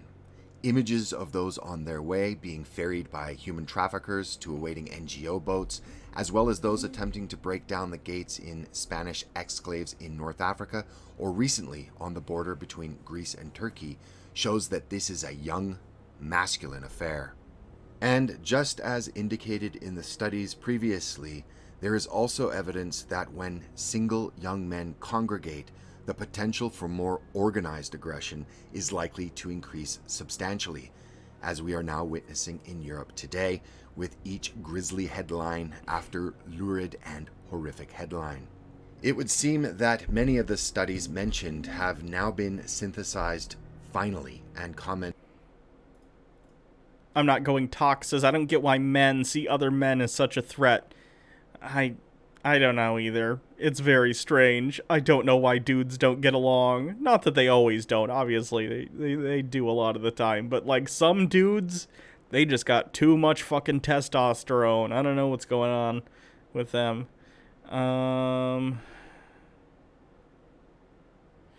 The thumbnail is Corona-chan. Yeah. Yeah. I saw the, that when I was looking at his general video page. Let's see what his top videos are.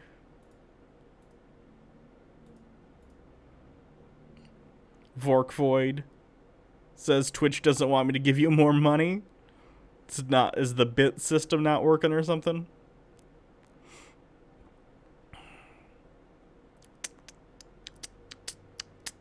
The end game, why the West is lost. Ew.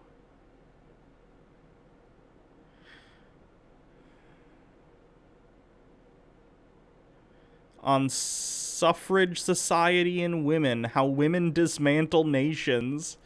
Oh no, this is gonna be real bad.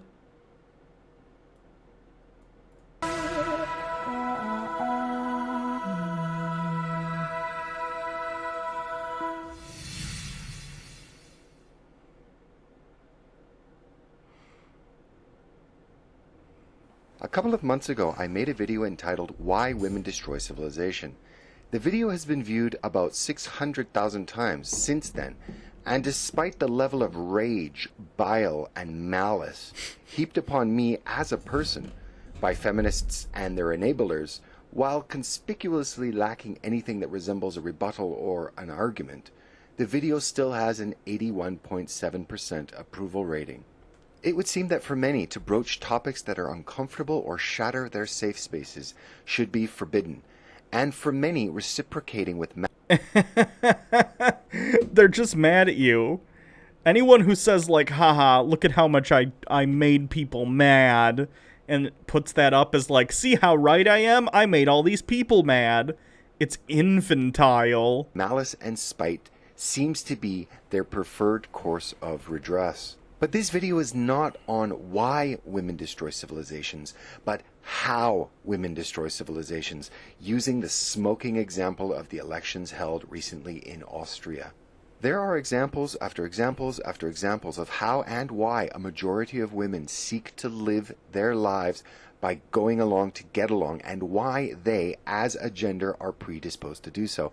If this topic is alien to you, I encourage you to first watch this video in order to... Well, I gotta watch that video first, don't I?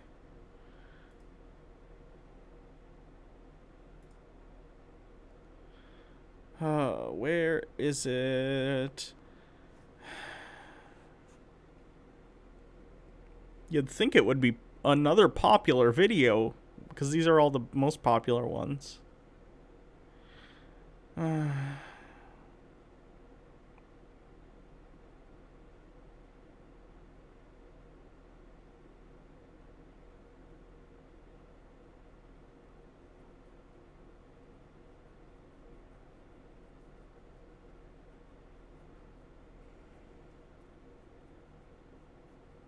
I don't see it.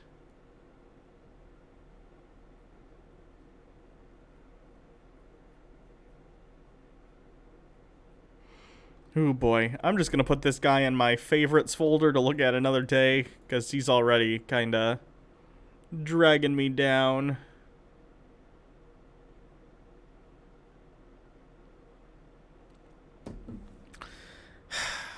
Let's see what Tate speech is doing.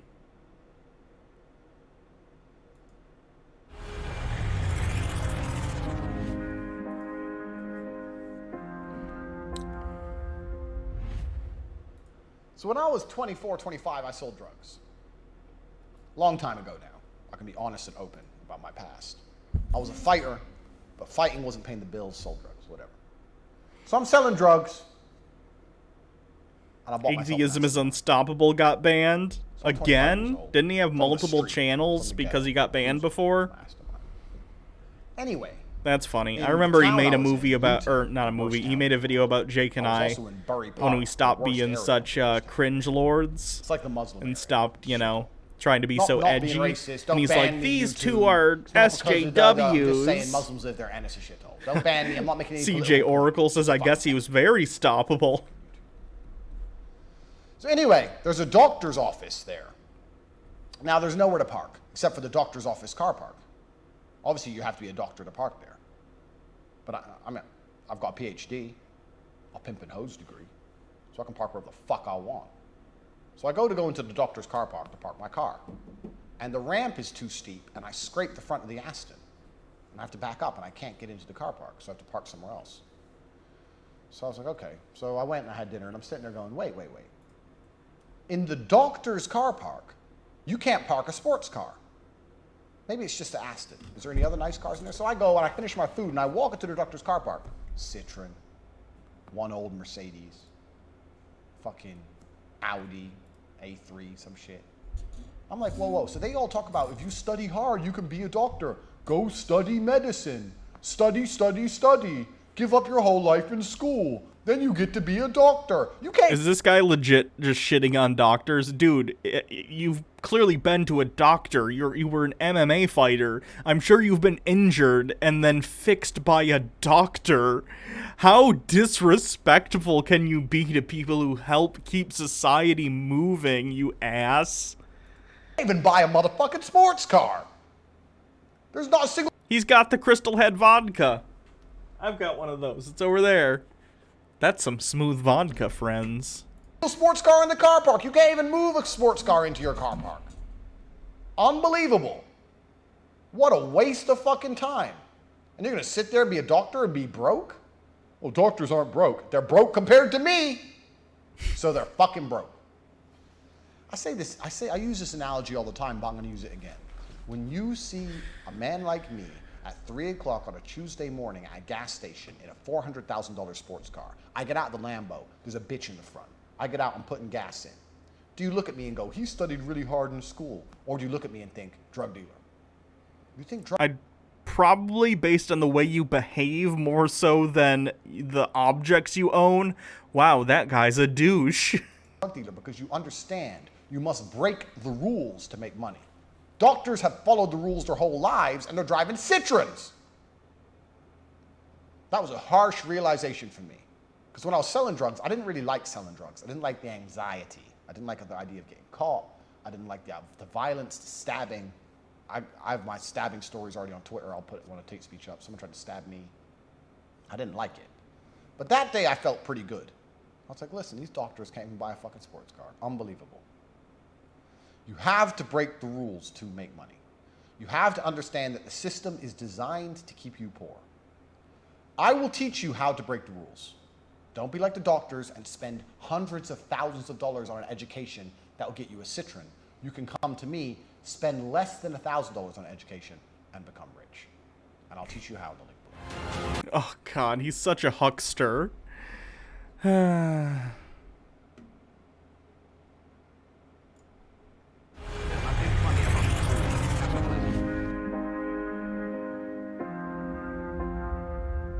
Vorkvoy. Keep getting asked. Finally where got my people new can phone ask to me work. questions, so I'm gonna put an email address here. Thank Bang. you. If you want to ask me a question, email it in there, and I'll get to it. Today we're gonna talk about ego and why it's super important that you have an ego. In fact, the biggest worms I've met in my life are people who don't have egos. If you don't have an ego, you don't care about how you're perceived. And what? There's a difference between having an ego and being aware that you're a human being and caring about how other people perceive you. If anything, this dude has a huge ego, but cares little about what other people think because he goes around acting like a douche all the time. You could stand to have a lot less ego, Tate.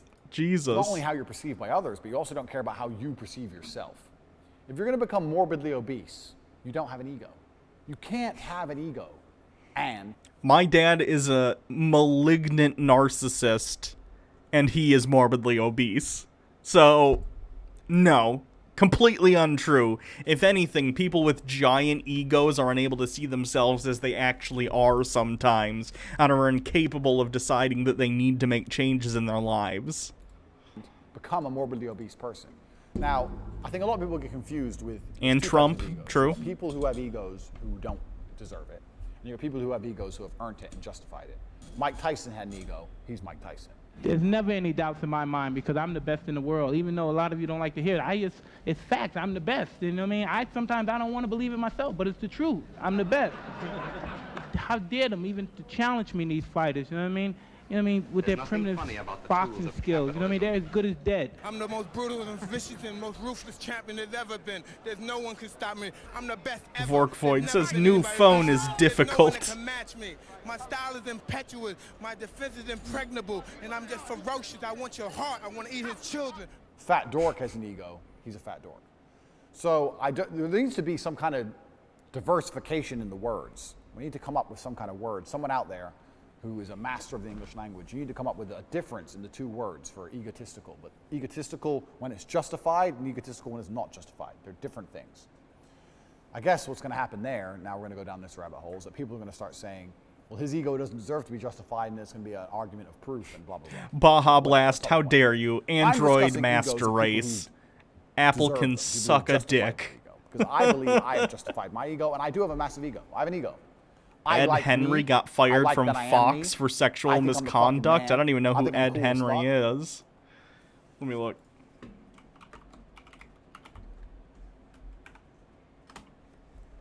Ed Henry, he doesn't look familiar to me. Fired from Fox News over sexual misconduct allegation. Ah, he's a Fox News guy. That makes sense.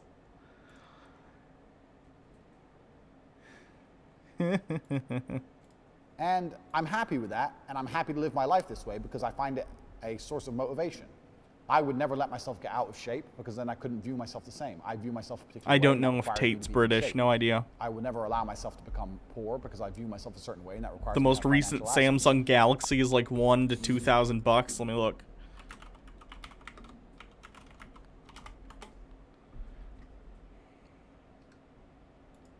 Let me look at whatever their most recent Galaxy is.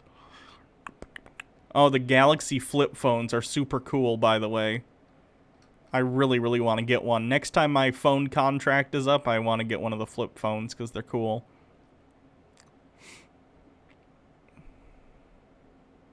God damn, yeah, the big flip phones that turn into the tablet, though, are ridiculous in price.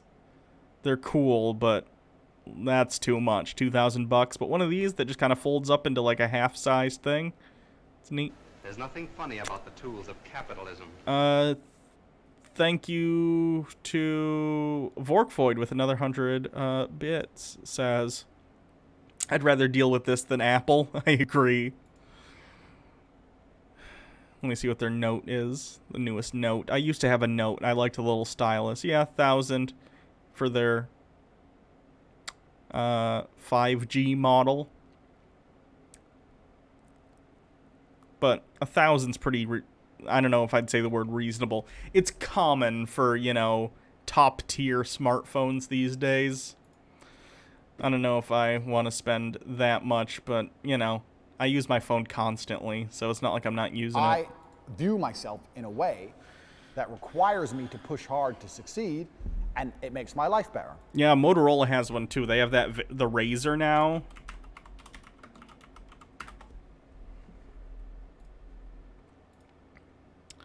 You guys remember the original Razr phone from the mid-early 2000s? Now they have a flip phone Razr, but it's like a touchscreen. They're very cool.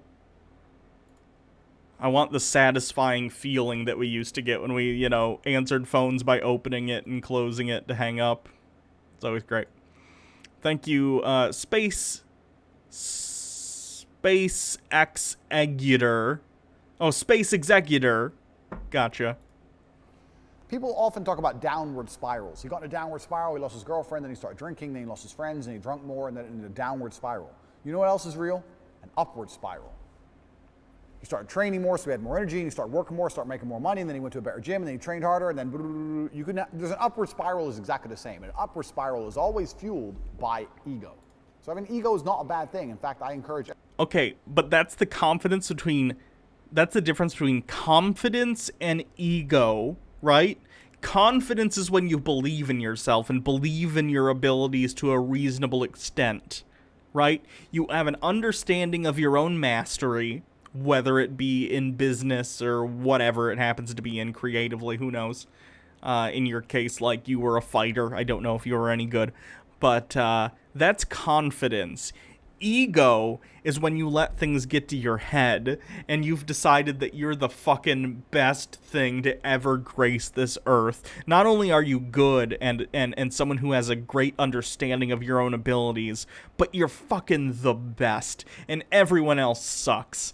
That's an unhealthy, toxic attitude, right? You can have confidence without having an inflated ego. Every man out there to have an ego. Develop an ego, a massive one, and then work to justify it. It doesn't matter what it is. You can name any job in the world. Name a job. A fisherman. Okay.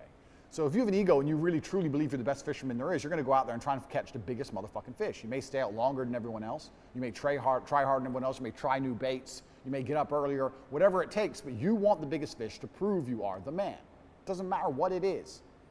If you're doing anything creative, if you really believe you're the best, you're going to put more energy into that creative art than if you don't believe you're the best.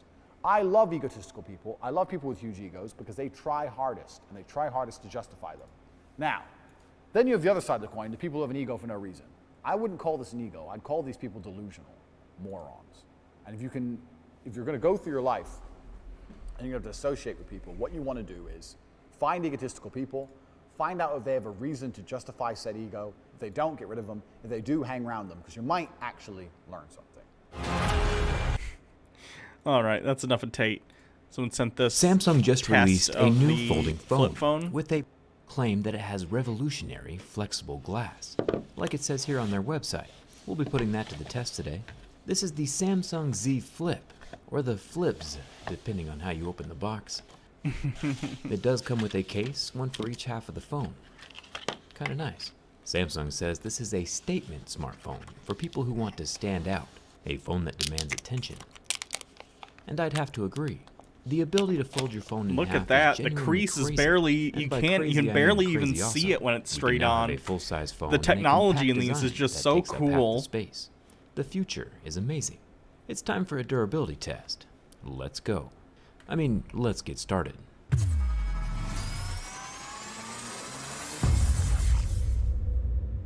Starting off, pay very This'll count as a bit of a cleanse. Close attention to this first warning, and remember it. It says avoid pressing hard on the screen or the front camera lens. Tap the screen lightly to keep it safe.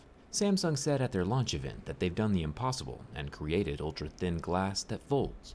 This glass can be folded over 200,000 times. Samsung said when you fold it, you're not just bending glass. Capitalistic propaganda? Hey. But that warning included on the phone. I'm not against markets. I'm a market socialist.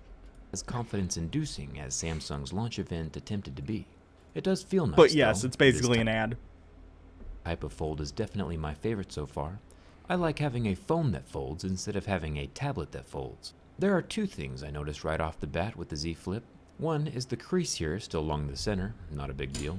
There's also a small divot in the display above the front-facing camera lens. You can see the curve of my lights along with the bend of the surface of that display. The Maru Sama says, I'm kinda sick of Samsung or else I'd consider this. I do love flip phones. My favorite was the LG Lotus that came out right before smartphones got big. There's also no big. screen lifting off the frame. I'm not familiar with that one. Razr, which probably makes this design much safer and more long-term.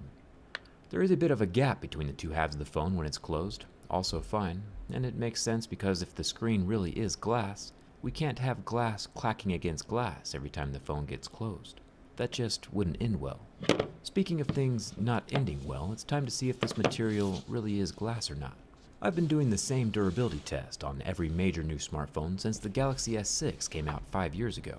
It is an expensive hobby, yes, but I think it's fairly useful in finding out what your phone is made from, and how well it'll handle everyday life. Oh, Plastic, God. as we know, scratches at a level 2 or 3. Real glass would scratch at a 5 or a 6, and sapphire would scratch at an 8 or 9, right under diamonds, which are level 10. As my firstmost pick touches the display of the Galaxy Z Flip, we can see marks start to appear. This is rather unfortunate. Continuing onward, we can see deeper grooves happening at a level 3.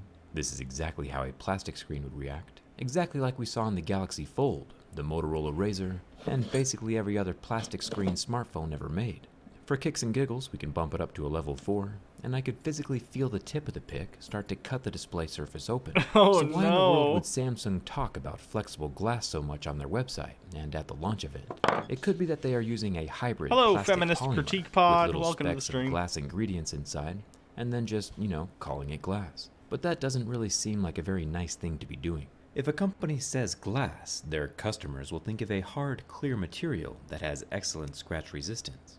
From a durability perspective, that scratch resistance is the primary reason that glass is used on basically every smartphone display. Samsung is calling this glass, but this display clearly doesn't have the scratch resistance or structural benefits that customers are expecting from glass. If glass isn't glass, then truth doesn't matter, and truth should matter. This isn't American politics. Samsung is currently the #1 smartphone manufacturer in the world, and we shouldn't be calling this screen glass when clearly my fingernail is leaving marks on the surface. Over and over. I'm not sure what Samsung's thinking over there, but we clearly have scratches at levels 2, 3, 4, and fingernail. I don't know what material this is, but Samsung definitely shouldn't be calling it glass, and I'm disappointed.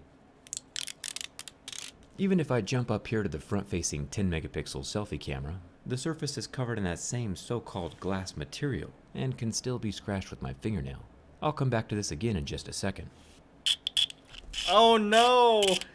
Ah! The raised screen bump around the edge of the screen is I made don't from like plastic. that noise. This is the same thing we saw in the Galaxy Fold. This guy kind of holds the screen in place and keeps people from peeling off the top layer. The volume rocker is made from metal. Oh my The God. recessed power button over here on the side is scratchable. I'll set my fingerprint and see if it still works. Don't mind my thumb, by the way. I smashed it with a TV a few weeks ago. Now the phone is still able to be unlocked, even though the fingerprint scanner is damaged. But to test it some more, I added some more scratches. No! Nope! And after the additional scratches are in place, my fingerprint stopped working. Interesting. Please The frame of the stop Galaxy- with the noise. Oh my god, it's like nails on a Have more chalkboard. metal alongside the singular loudspeaker, the USB-C port, and Okay, I'm just gonna mute while he's doing that, because oh my god, my ears are bleeding. Holy shit. The noise. The absolutely nightmarish noise. SIM card slot. Oh god.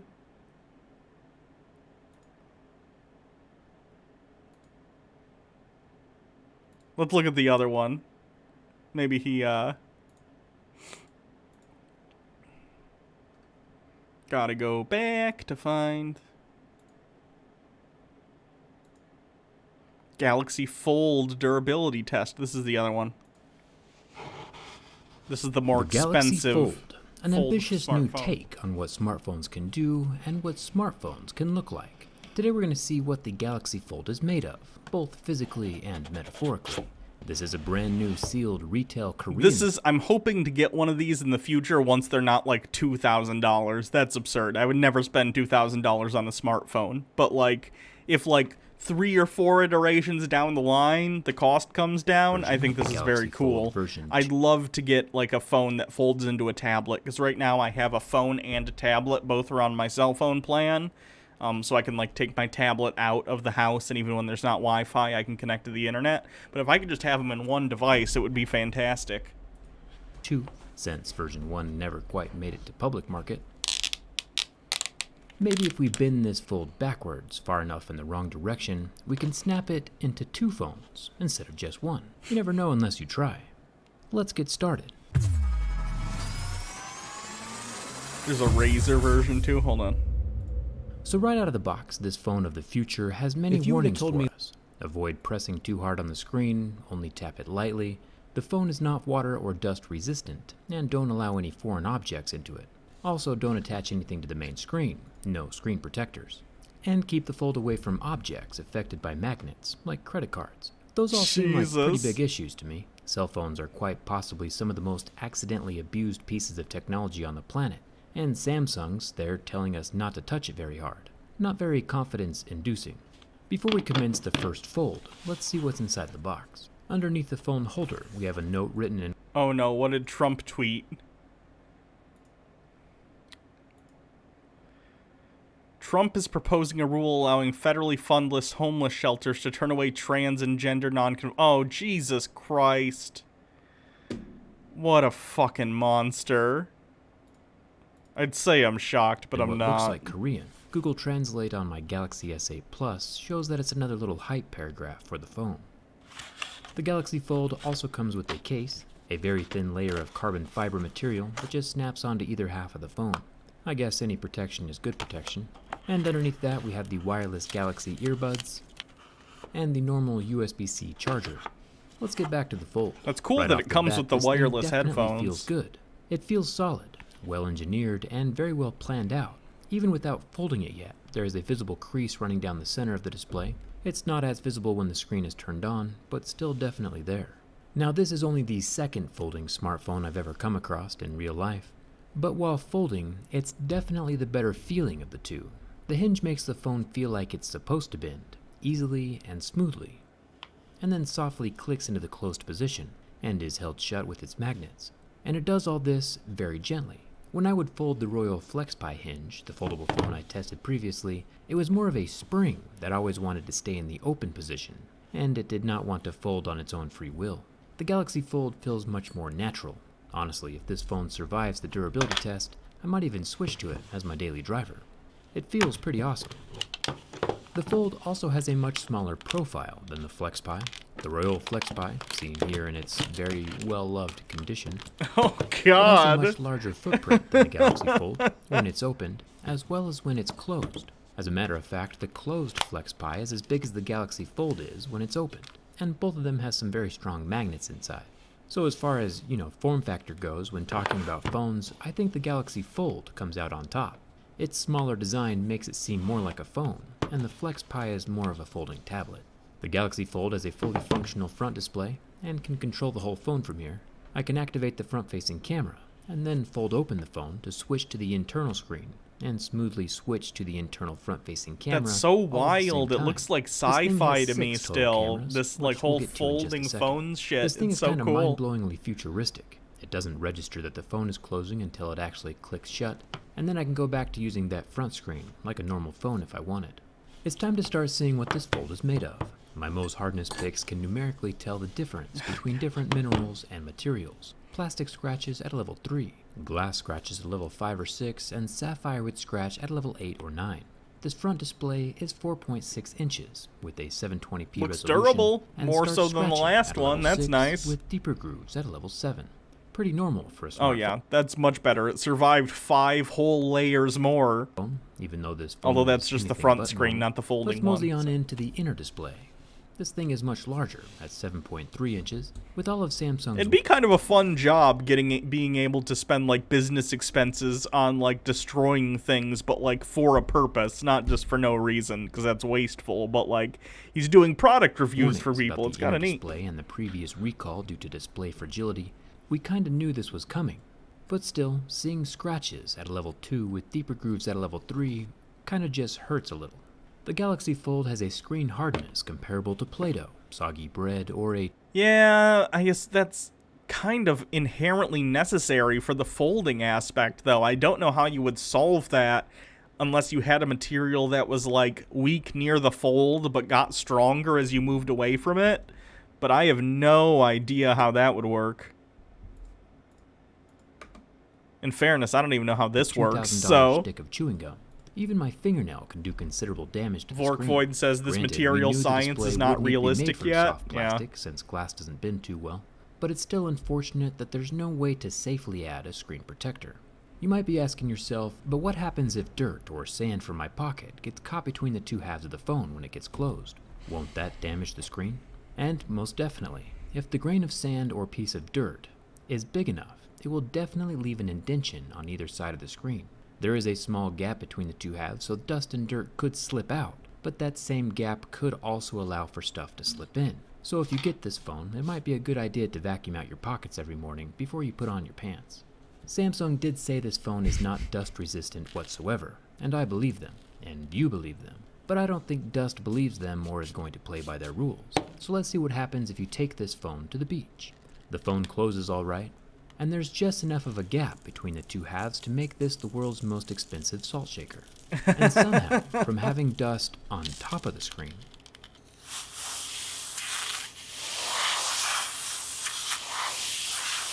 there's now sand permanently grinding inside of the phone hinge, which is unfortunate. The screen has a few new minor nicks, scratches, and divots. It's like a techie snuff film. But it's still amazing how quickly the dust got inside the phone. I understand this was a lot of little rocks, but still, the phone's only been alive for about 5 minutes. I thought the newly added hinge lips were supposed to help keep dust out. And they don't seem to be working too well. Samsung says they mimic the precision of watch mechanics, with a lot of little gears inside for smooth articulation. Those internal I'm waiting gears for version definitely need more 3, dust and 4, dirt protection something than like what they that have before right I now. get on board with this shit. We'll get a closer look at how the hinge works from the inside during the teardown. Ah! No, no, no, no. That noise is just the worst. I hate it. I hate it so much. Let's just take a look at the Razor real quick, and then we'll move on to some actual other videos to watch. Super Bowl, Hummer would be making a new vehicle, and I'd be reviewing the Motorola Razr Flip. But both of those were kind of like folding tablets, and this guy, well, it's more like a folding phone. This might also be the first phone where you want to keep the box. It's got a built-in rubber stand that'll redirect the phone's speakers out the base towards the front. Kind of That's cool. Let's see what else is in the box before we say hello to I'm not Moto. going talk, says I find the Fancy noise magnetic case with some pleasant. instructions, Ugh. along with the headphone dongle, 18-watt charger, braided headphones, and a braided USB-C cable. Seems like a pretty nice package. I've heard many people ask if this new Motorola Razr can still handle those angry closes, you know, like after a phone call, and the phone gets aggressively shut. Today we'll be answering that question once and for all. Now I think it's time to review our new friend. Hi there. Let's get started. Note 10 Plus, which I'd say is a pretty common phone size these days. But the Motorola Razr has the ability to fold I think in that's the half phone I and have. quite literally take up half the space. Not the when it's actually, shut. it's not the Note because I don't have the stylus, but it's the one that's like the Note, but it's doesn't have the stylus It's stuff. a form factor that actually makes sense. Taking a close look at the hinge of the new Razr, we can see some exposed gear-looking things along the side. These don't actually spin like we saw in the Galaxy Fold. These teeth just keep the two sides, both left and right, folding at the same speed, so one side doesn't fold quicker than the other. The paper-thin screen lifts away from the phone body as it starts shutting, and you can quite literally see the light shining through the components. At first glance, I'd be afraid this does stuff would seem get kinda stuck in sketchy, there. but it still feels pretty solid, even if the screen lifting off is slightly unnerving. The bottom edge of the screen tucks a little bit into the base of the phone as it slides down to compensate for that crease-free fold in the center. There are no folding lines in the center of this screen like we saw in the Galaxy Fold. Motorola did say on their website that this phone is designed with a zero-gap hinge that allows both sides to close perfectly flush to protect the main display. But unfortunately, I still definitely see a gap between the two halves of the phone when it's closed. And I'm not like a dust expert or anything, but dust can still definitely sneak in there. And it's not perfectly flush with a zero gap. Calling it perfectly flush with zero gap is incorrect, at least with my unit. We'll test out the dust thing more in just a second. The front smaller screen is not a fully functional display like we saw in the Galaxy Fold. This is more just for notifications and stuff, and can't control the entire phone. I'm getting distracted though, it's time for that scratch test. Now, the whole trick with these folding phones is that the screen is actually made from a thin piece of plastic. Plastic has multiple pitfalls. For one, you can't apply a screen protector, or the display might break. This is super unfortunate since once again we do start seeing damage at a level 2. A level 3 almost felt like my Mo's pick was going to start cutting through the display. And my fingernails once again can leave a mark on the screen. I was previously excited when I read that Motorola's design had a me and I said, "Do you want to go see Hannah?" She meowed and then started walking over here. I don't understand how she's so smart. Come on, Kiki. Kiki, look! There's a window. Look! zero gap hinge with perfectly flush closure, since avoiding screen damage is one of the main things you want to do with the folding phone. But as we see with the screen this soft, dust and dirt are still going to be an issue. The simplest solution, like I suggested with the Galaxy Fold, is to just vacuum out your pockets every morning and you should be just fine. The outer screen, since it doesn't need to be folded, is made from glass. I can work my way up through the Mohs scale of hardness, and we find that the 2.7-inch outer display is confirmed. Scratches at a level 6, with deeper grooves at a level 7. One cool little Easter egg with this high-tech 2020 Razer phone is that if you go into the hidden settings and drag Retro Razer onto the main drop-down, you can make your sweet new $1,500 phone look Hello, like Sushi a Mom. $15 phone. And hello, chat. I'd like to see an iPhone attempt that one. As far as the build quality of the Motorola Razr, the whole thing does feel relatively sturdy. The earpiece grill is made from metal and won't be falling out on its own. Ugh, the noise. Alright, that's enough of the phone tests. Incel TV. This is their most popular. Love you too, Vorkvoid. Hello, I can't even attempt to say that. Capitalistic propaganda. And hi, Bumble Homestead. Thank you to Callista Hooper for following. Hi.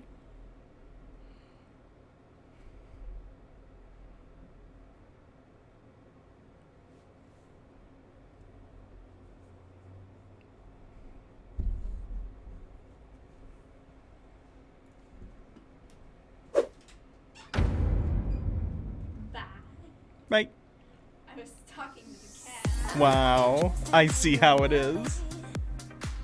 Looks Bye, I love you. and intelligence. Moves inside Ronaldo. Cristiano Ronaldo. Can you guys hear Kiki purring?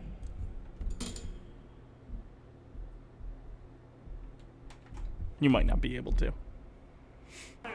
He's in good shape. Are looks and intelligence correlated? Are good-looking people indeed genetically superior? It has been already established that good-looking people are perceived to be more intelligent.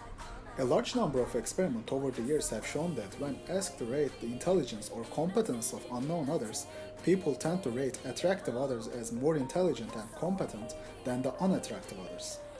Halo effect already explains and elaborates. Okay, that's true based upon no other factors other than people's looks, but that's not how people interact with others in real life. In real life, you have conversations with people and get a gauge on their intelligence level and competency based upon that. Right? You're not in a lab somewhere where someone's taking a picture of you and deciding your worth. You're in the real world. How and why attractive people are considered more intelligent by others. But is there any truth? Is there a significant correlation between intelligence and looks indeed? How good is our judgment really? Hi everyone, I am Pietro Boselli, Dr. Pietro Boselli actually. Become this famous sexy guy. You're a third-year medical resident, Overlook Medical Center in Summit, New Jersey.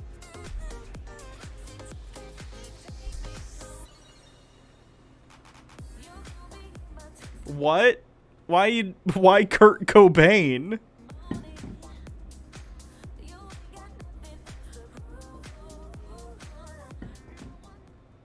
Even though there have been quite a few studies done on this issue, I will be talking about the major studies with respectable data size and methodology. The first major study investigating the possible relationship between intelligence and looks was done in the UK. The National Child Development Study is a large-scale study which has followed more than 17,000 British respondents for more than 10 years. The study includes all babies born in the UK during 1 week in 1958. Respondents take multiple intelligence tests at ages 7 and 11. Comprehensive multiple intelligence tests included verbal and non-verbal general ability tests. At ages 7 and 11, they get also rated on their looks. Control groups included social classification. This guy's audio balance is so off. He needs to turn the fucking music down.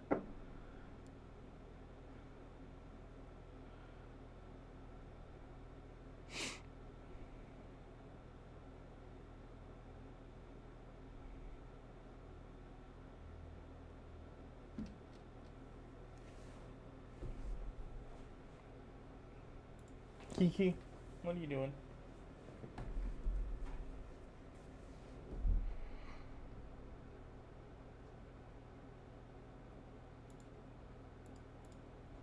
Most popular.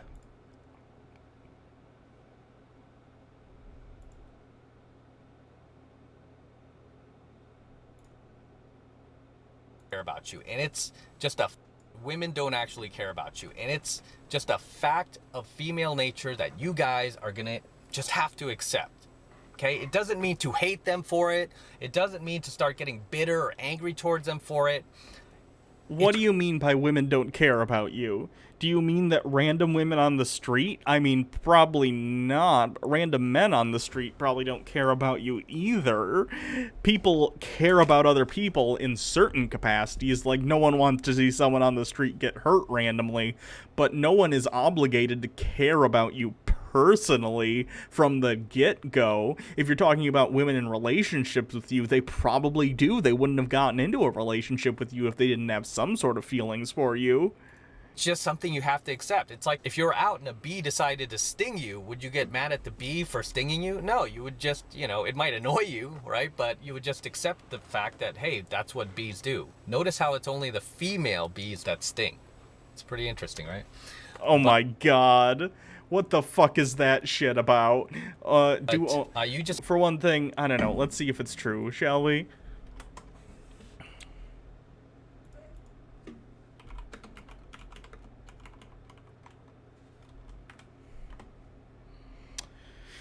Only female bees sting. Interesting.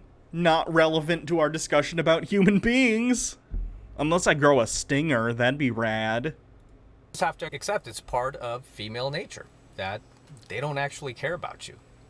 Okay, women don't care about you. Women don't care about us, guys. That's the way it is. At the end of the day, they only care about themselves. That's what hypergamy is. That's how it's designed to work.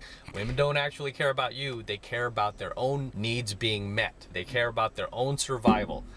So your girlfriend or your wife, if you think that she cares about all of the emotional investment that you have put into your relationship with her, if you think that she cares how much time you've spent with her, how many years you've stayed together, how much money you've spent on her, she just doesn't care about these things.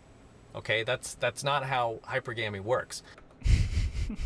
Hypergamy, for those of you who don't know, is an incel belief that women are not monogamous. They're not even polyamorous. They're like hyper sexual in that they have sex with many partners. Of course, this is fucking ridiculous, but here we are. All she cares about is constantly seeking out the highest value male.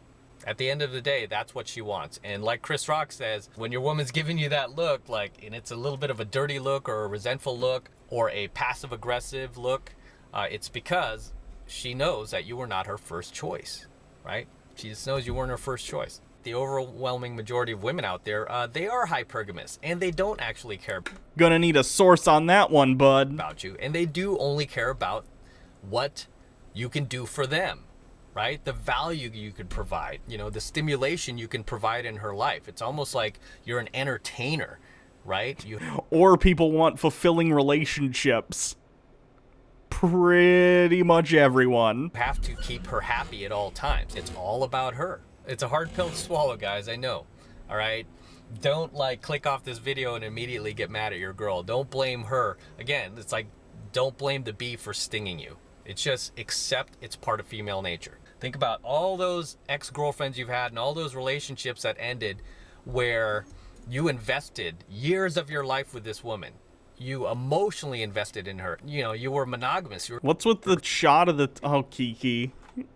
Oh, no, Kiki. Kiki has exited out of the video we were watching. Apparently, she does not like it. I know, Kiki. I know. They're awful. They're awful.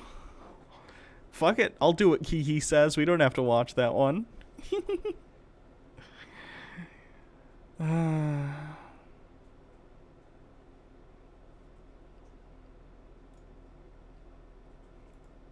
Darius M. What else he's got? What are his most popular videos? Destroy her ego. Oh no. I am back once again. Listen, like the video, share the video. I appreciate all the support that I've been getting from you guys. I do this for you, man. Stay positive. Continue to take the red pill. This segment is going to be about knocking the woman off her Say pedestal. Kiki louder. I want to see what she Destroying her- does. Kiki. Hey, Kiki. Kiki. She's not reacting. Her ego. Something every man must do if you're still dealing with women from time to time. A woman's ego is huge. Her head is in the clouds. She's on a different planet.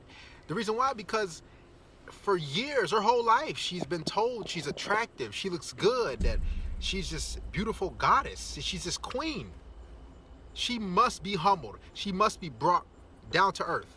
So in this segment, I'm gonna give you 4 tips, what things that you should do from time to time to just humble her. Bring her down to earth. Let her know, hey, you're not the best thing since sliced bread. I got 4 tips today, and these are in no particular order of significance. Number 1, you gotta tell her, hey, text her one day, hey, this isn't gonna work out.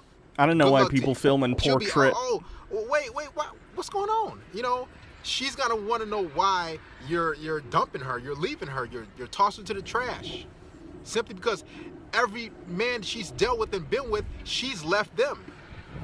She's dumped them. She's rejected them. So when you tell her this out of the blue, or just anytime she does something. Thank you, Baja Blast. You're the best thing since bread. Not even just sliced. Foolish, you know what it does? It sends off an alarm in her head, and it humbles her, and it says, hey, this guy has value. I have value. What kind of fucked up mentality is it that you think denigrating your partner is somehow making her see you in a better light? What the fuck? I can get rid of you anytime I want to. This must be done. You must be ready and willing at any moment of the day, any hour to, hey, tell her, hey, even if you don't mean it, tell her, hey, this is not gonna work out. Good luck. See how she reacts. Number 2, give her the dick and don't text her back. This is literally the Dennis system. He's Dennis systeming her. This destroys her ego. You know why? Because her ego is attached to her vagina. When you fuck her, you Jesus Christ. Men who are so attached to their dicks fucking projecting that out onto women and their genitals. That's hilarious. Men, no. Women do not have this weird ego connection to their vaginas like you do to your dicks. What the fuck does that even mean? take her soul. You take everything she has. Anything of value, everything of value is all invested in her vagina. So when you fuck her and you don't text and call her back and like a simp, like a vagina chase you down, you know what that does? No bitey. It sends an alarm off in her head and says, hey, what's going on? I mean, I gave him some pussy. He's supposed to be attached. He's supposed to be hooked. But no, you as a man are not hooked. You're giving her dick and not texting her back. Guarantee you, she's gonna want to know, what happened? Was my pussy not good? Or what's going on? This knocks her off her pedestal because you're not chasing her just because she gave you some pussy one time. Number 3, what every woman usually does, when she calls you, when she texts you, wait hours to text her back. I mean hours. Sometimes a full day if you have to. You know what this does? This shows her, hey, you are no significance in my life. I'm not gonna be at your beck and call. I'm not gonna text you back whenever you want me to. So this once again sends an alarm off in her head and says, hey, it makes you mysterious as a man, because she's gonna wonder all throughout the day. This is how you get a woman hooked as well. She's gonna wonder what's going on with so and so. What is he doing? What's going on? I mean, she's gonna want to know what you're up to. So you text her out of the blue, hey, I've been busy. I've been doing this and that. You always have to seem busy. You have to seem aloof when you're dealing with these women, because once they know you're at their beck and call and you aren't a busy man, they're gonna lose interest. This guy's a douche. Be mysterious. Pop in, pop out, pop back in. It's that easy. You must be aloof. Number 4, like I said in a previous video, I think this is a huge one. Tell her she's fat. Oh, Jesus Christ.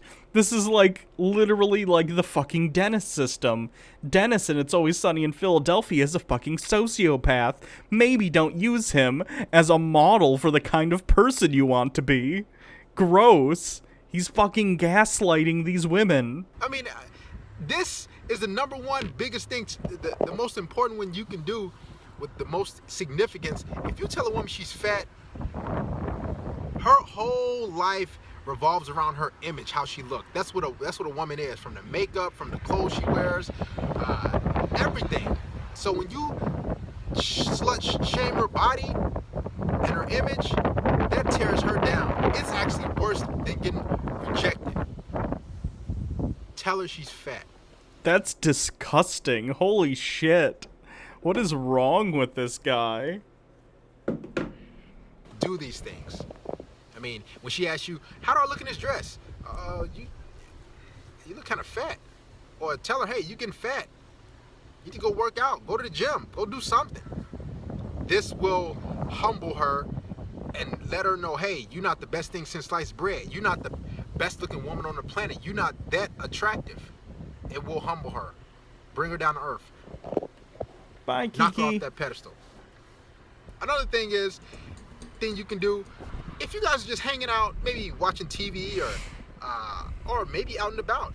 If she has a girlfriend, any female friends, you know, tell her, oh, so-and-so looks kind of cute. Katie, Shaquita, or Brittany, or Sarah. Tell her, hey, your friends look kind of cute. This will instantly knock her ego off. Holy shit, this guy's a monster. Like, I don't even know how to respond to a lot of this. I think I've, like, been decent at articulating my points today as to why these people are awful. But, like, I don't even know what to say about this guy. It's so blatantly obvious that you shouldn't treat other people like that, especially people you're in relationships with. What is wrong with you? Deflate her ego. Bring her down to earth. Because you know what this does? This says, hey, he's not that, he's not that into me. My other friends look good. You know, I must look like trash. You must do these things. Also, if you guys are sitting at home watching a movie, or hey, you know, women like to watch reality shows or The View or whatever, daytime talk show or some show. It's, you know. What do I think he would do if the opposite happened and his girlfriend told him he looked like trash and negged the shit out of him? Oh, I think he'd get pissed off. His ego would be bruised. These people are complete hypocrites. There's a lot of attractive women in movies. If you watching a VH1, watching VH1 or Basketball Wives, tell her, hey, that female looks pretty good. She looks cute. She's attractive. I'll fuck her. I'll have sex with her. This will instantly deflate her ego and knock and humble her. Because one thing. By humble, you mean you want to fucking make your girlfriend insecure. You sick fuck. She has to realize is you're not the best thing since sliced bread. You're not the most attractive woman on the planet. I'm not chasing you. There's plenty other fish out there in the sea. You men must humble these women because their egos are inflated by men. As opposed to your ego, which is clearly in complete check, thinking you can go around and shitting on other people. Yikes. Thank you, Kyoko Gal, for following. Inboxes from different social medias telling, hey, you're so beautiful, can I take you out? She rarely ever, if never, she's never gotten her ego deflated. She's never gotten told she's fat. She's never gotten told that, hey, you need to go work out. That, hey, your friend is attractive. That woman on TV, that VH1 reality show that you like watching, that woman is a lot more attractive to you. I'll fuck her. She's not being used to told these things. She's not being used ever to a man rejecting her. She's always used to leaving first. She's left every man she's been with. She's rejected every man she's been with. So one thing you need to do is if she gets out of line, you say, hey, this is not going to work out. Good luck. I guarantee you she'll be running back to you. She don't know what to do. Do these things, man. Humble her. Ah, new love. Science tells us that love can give us a drug-like high. All right, we're coming up on 4 hours, so that's gonna be it for today. Thanks everyone for coming to the stream. I'll be back tomorrow for more.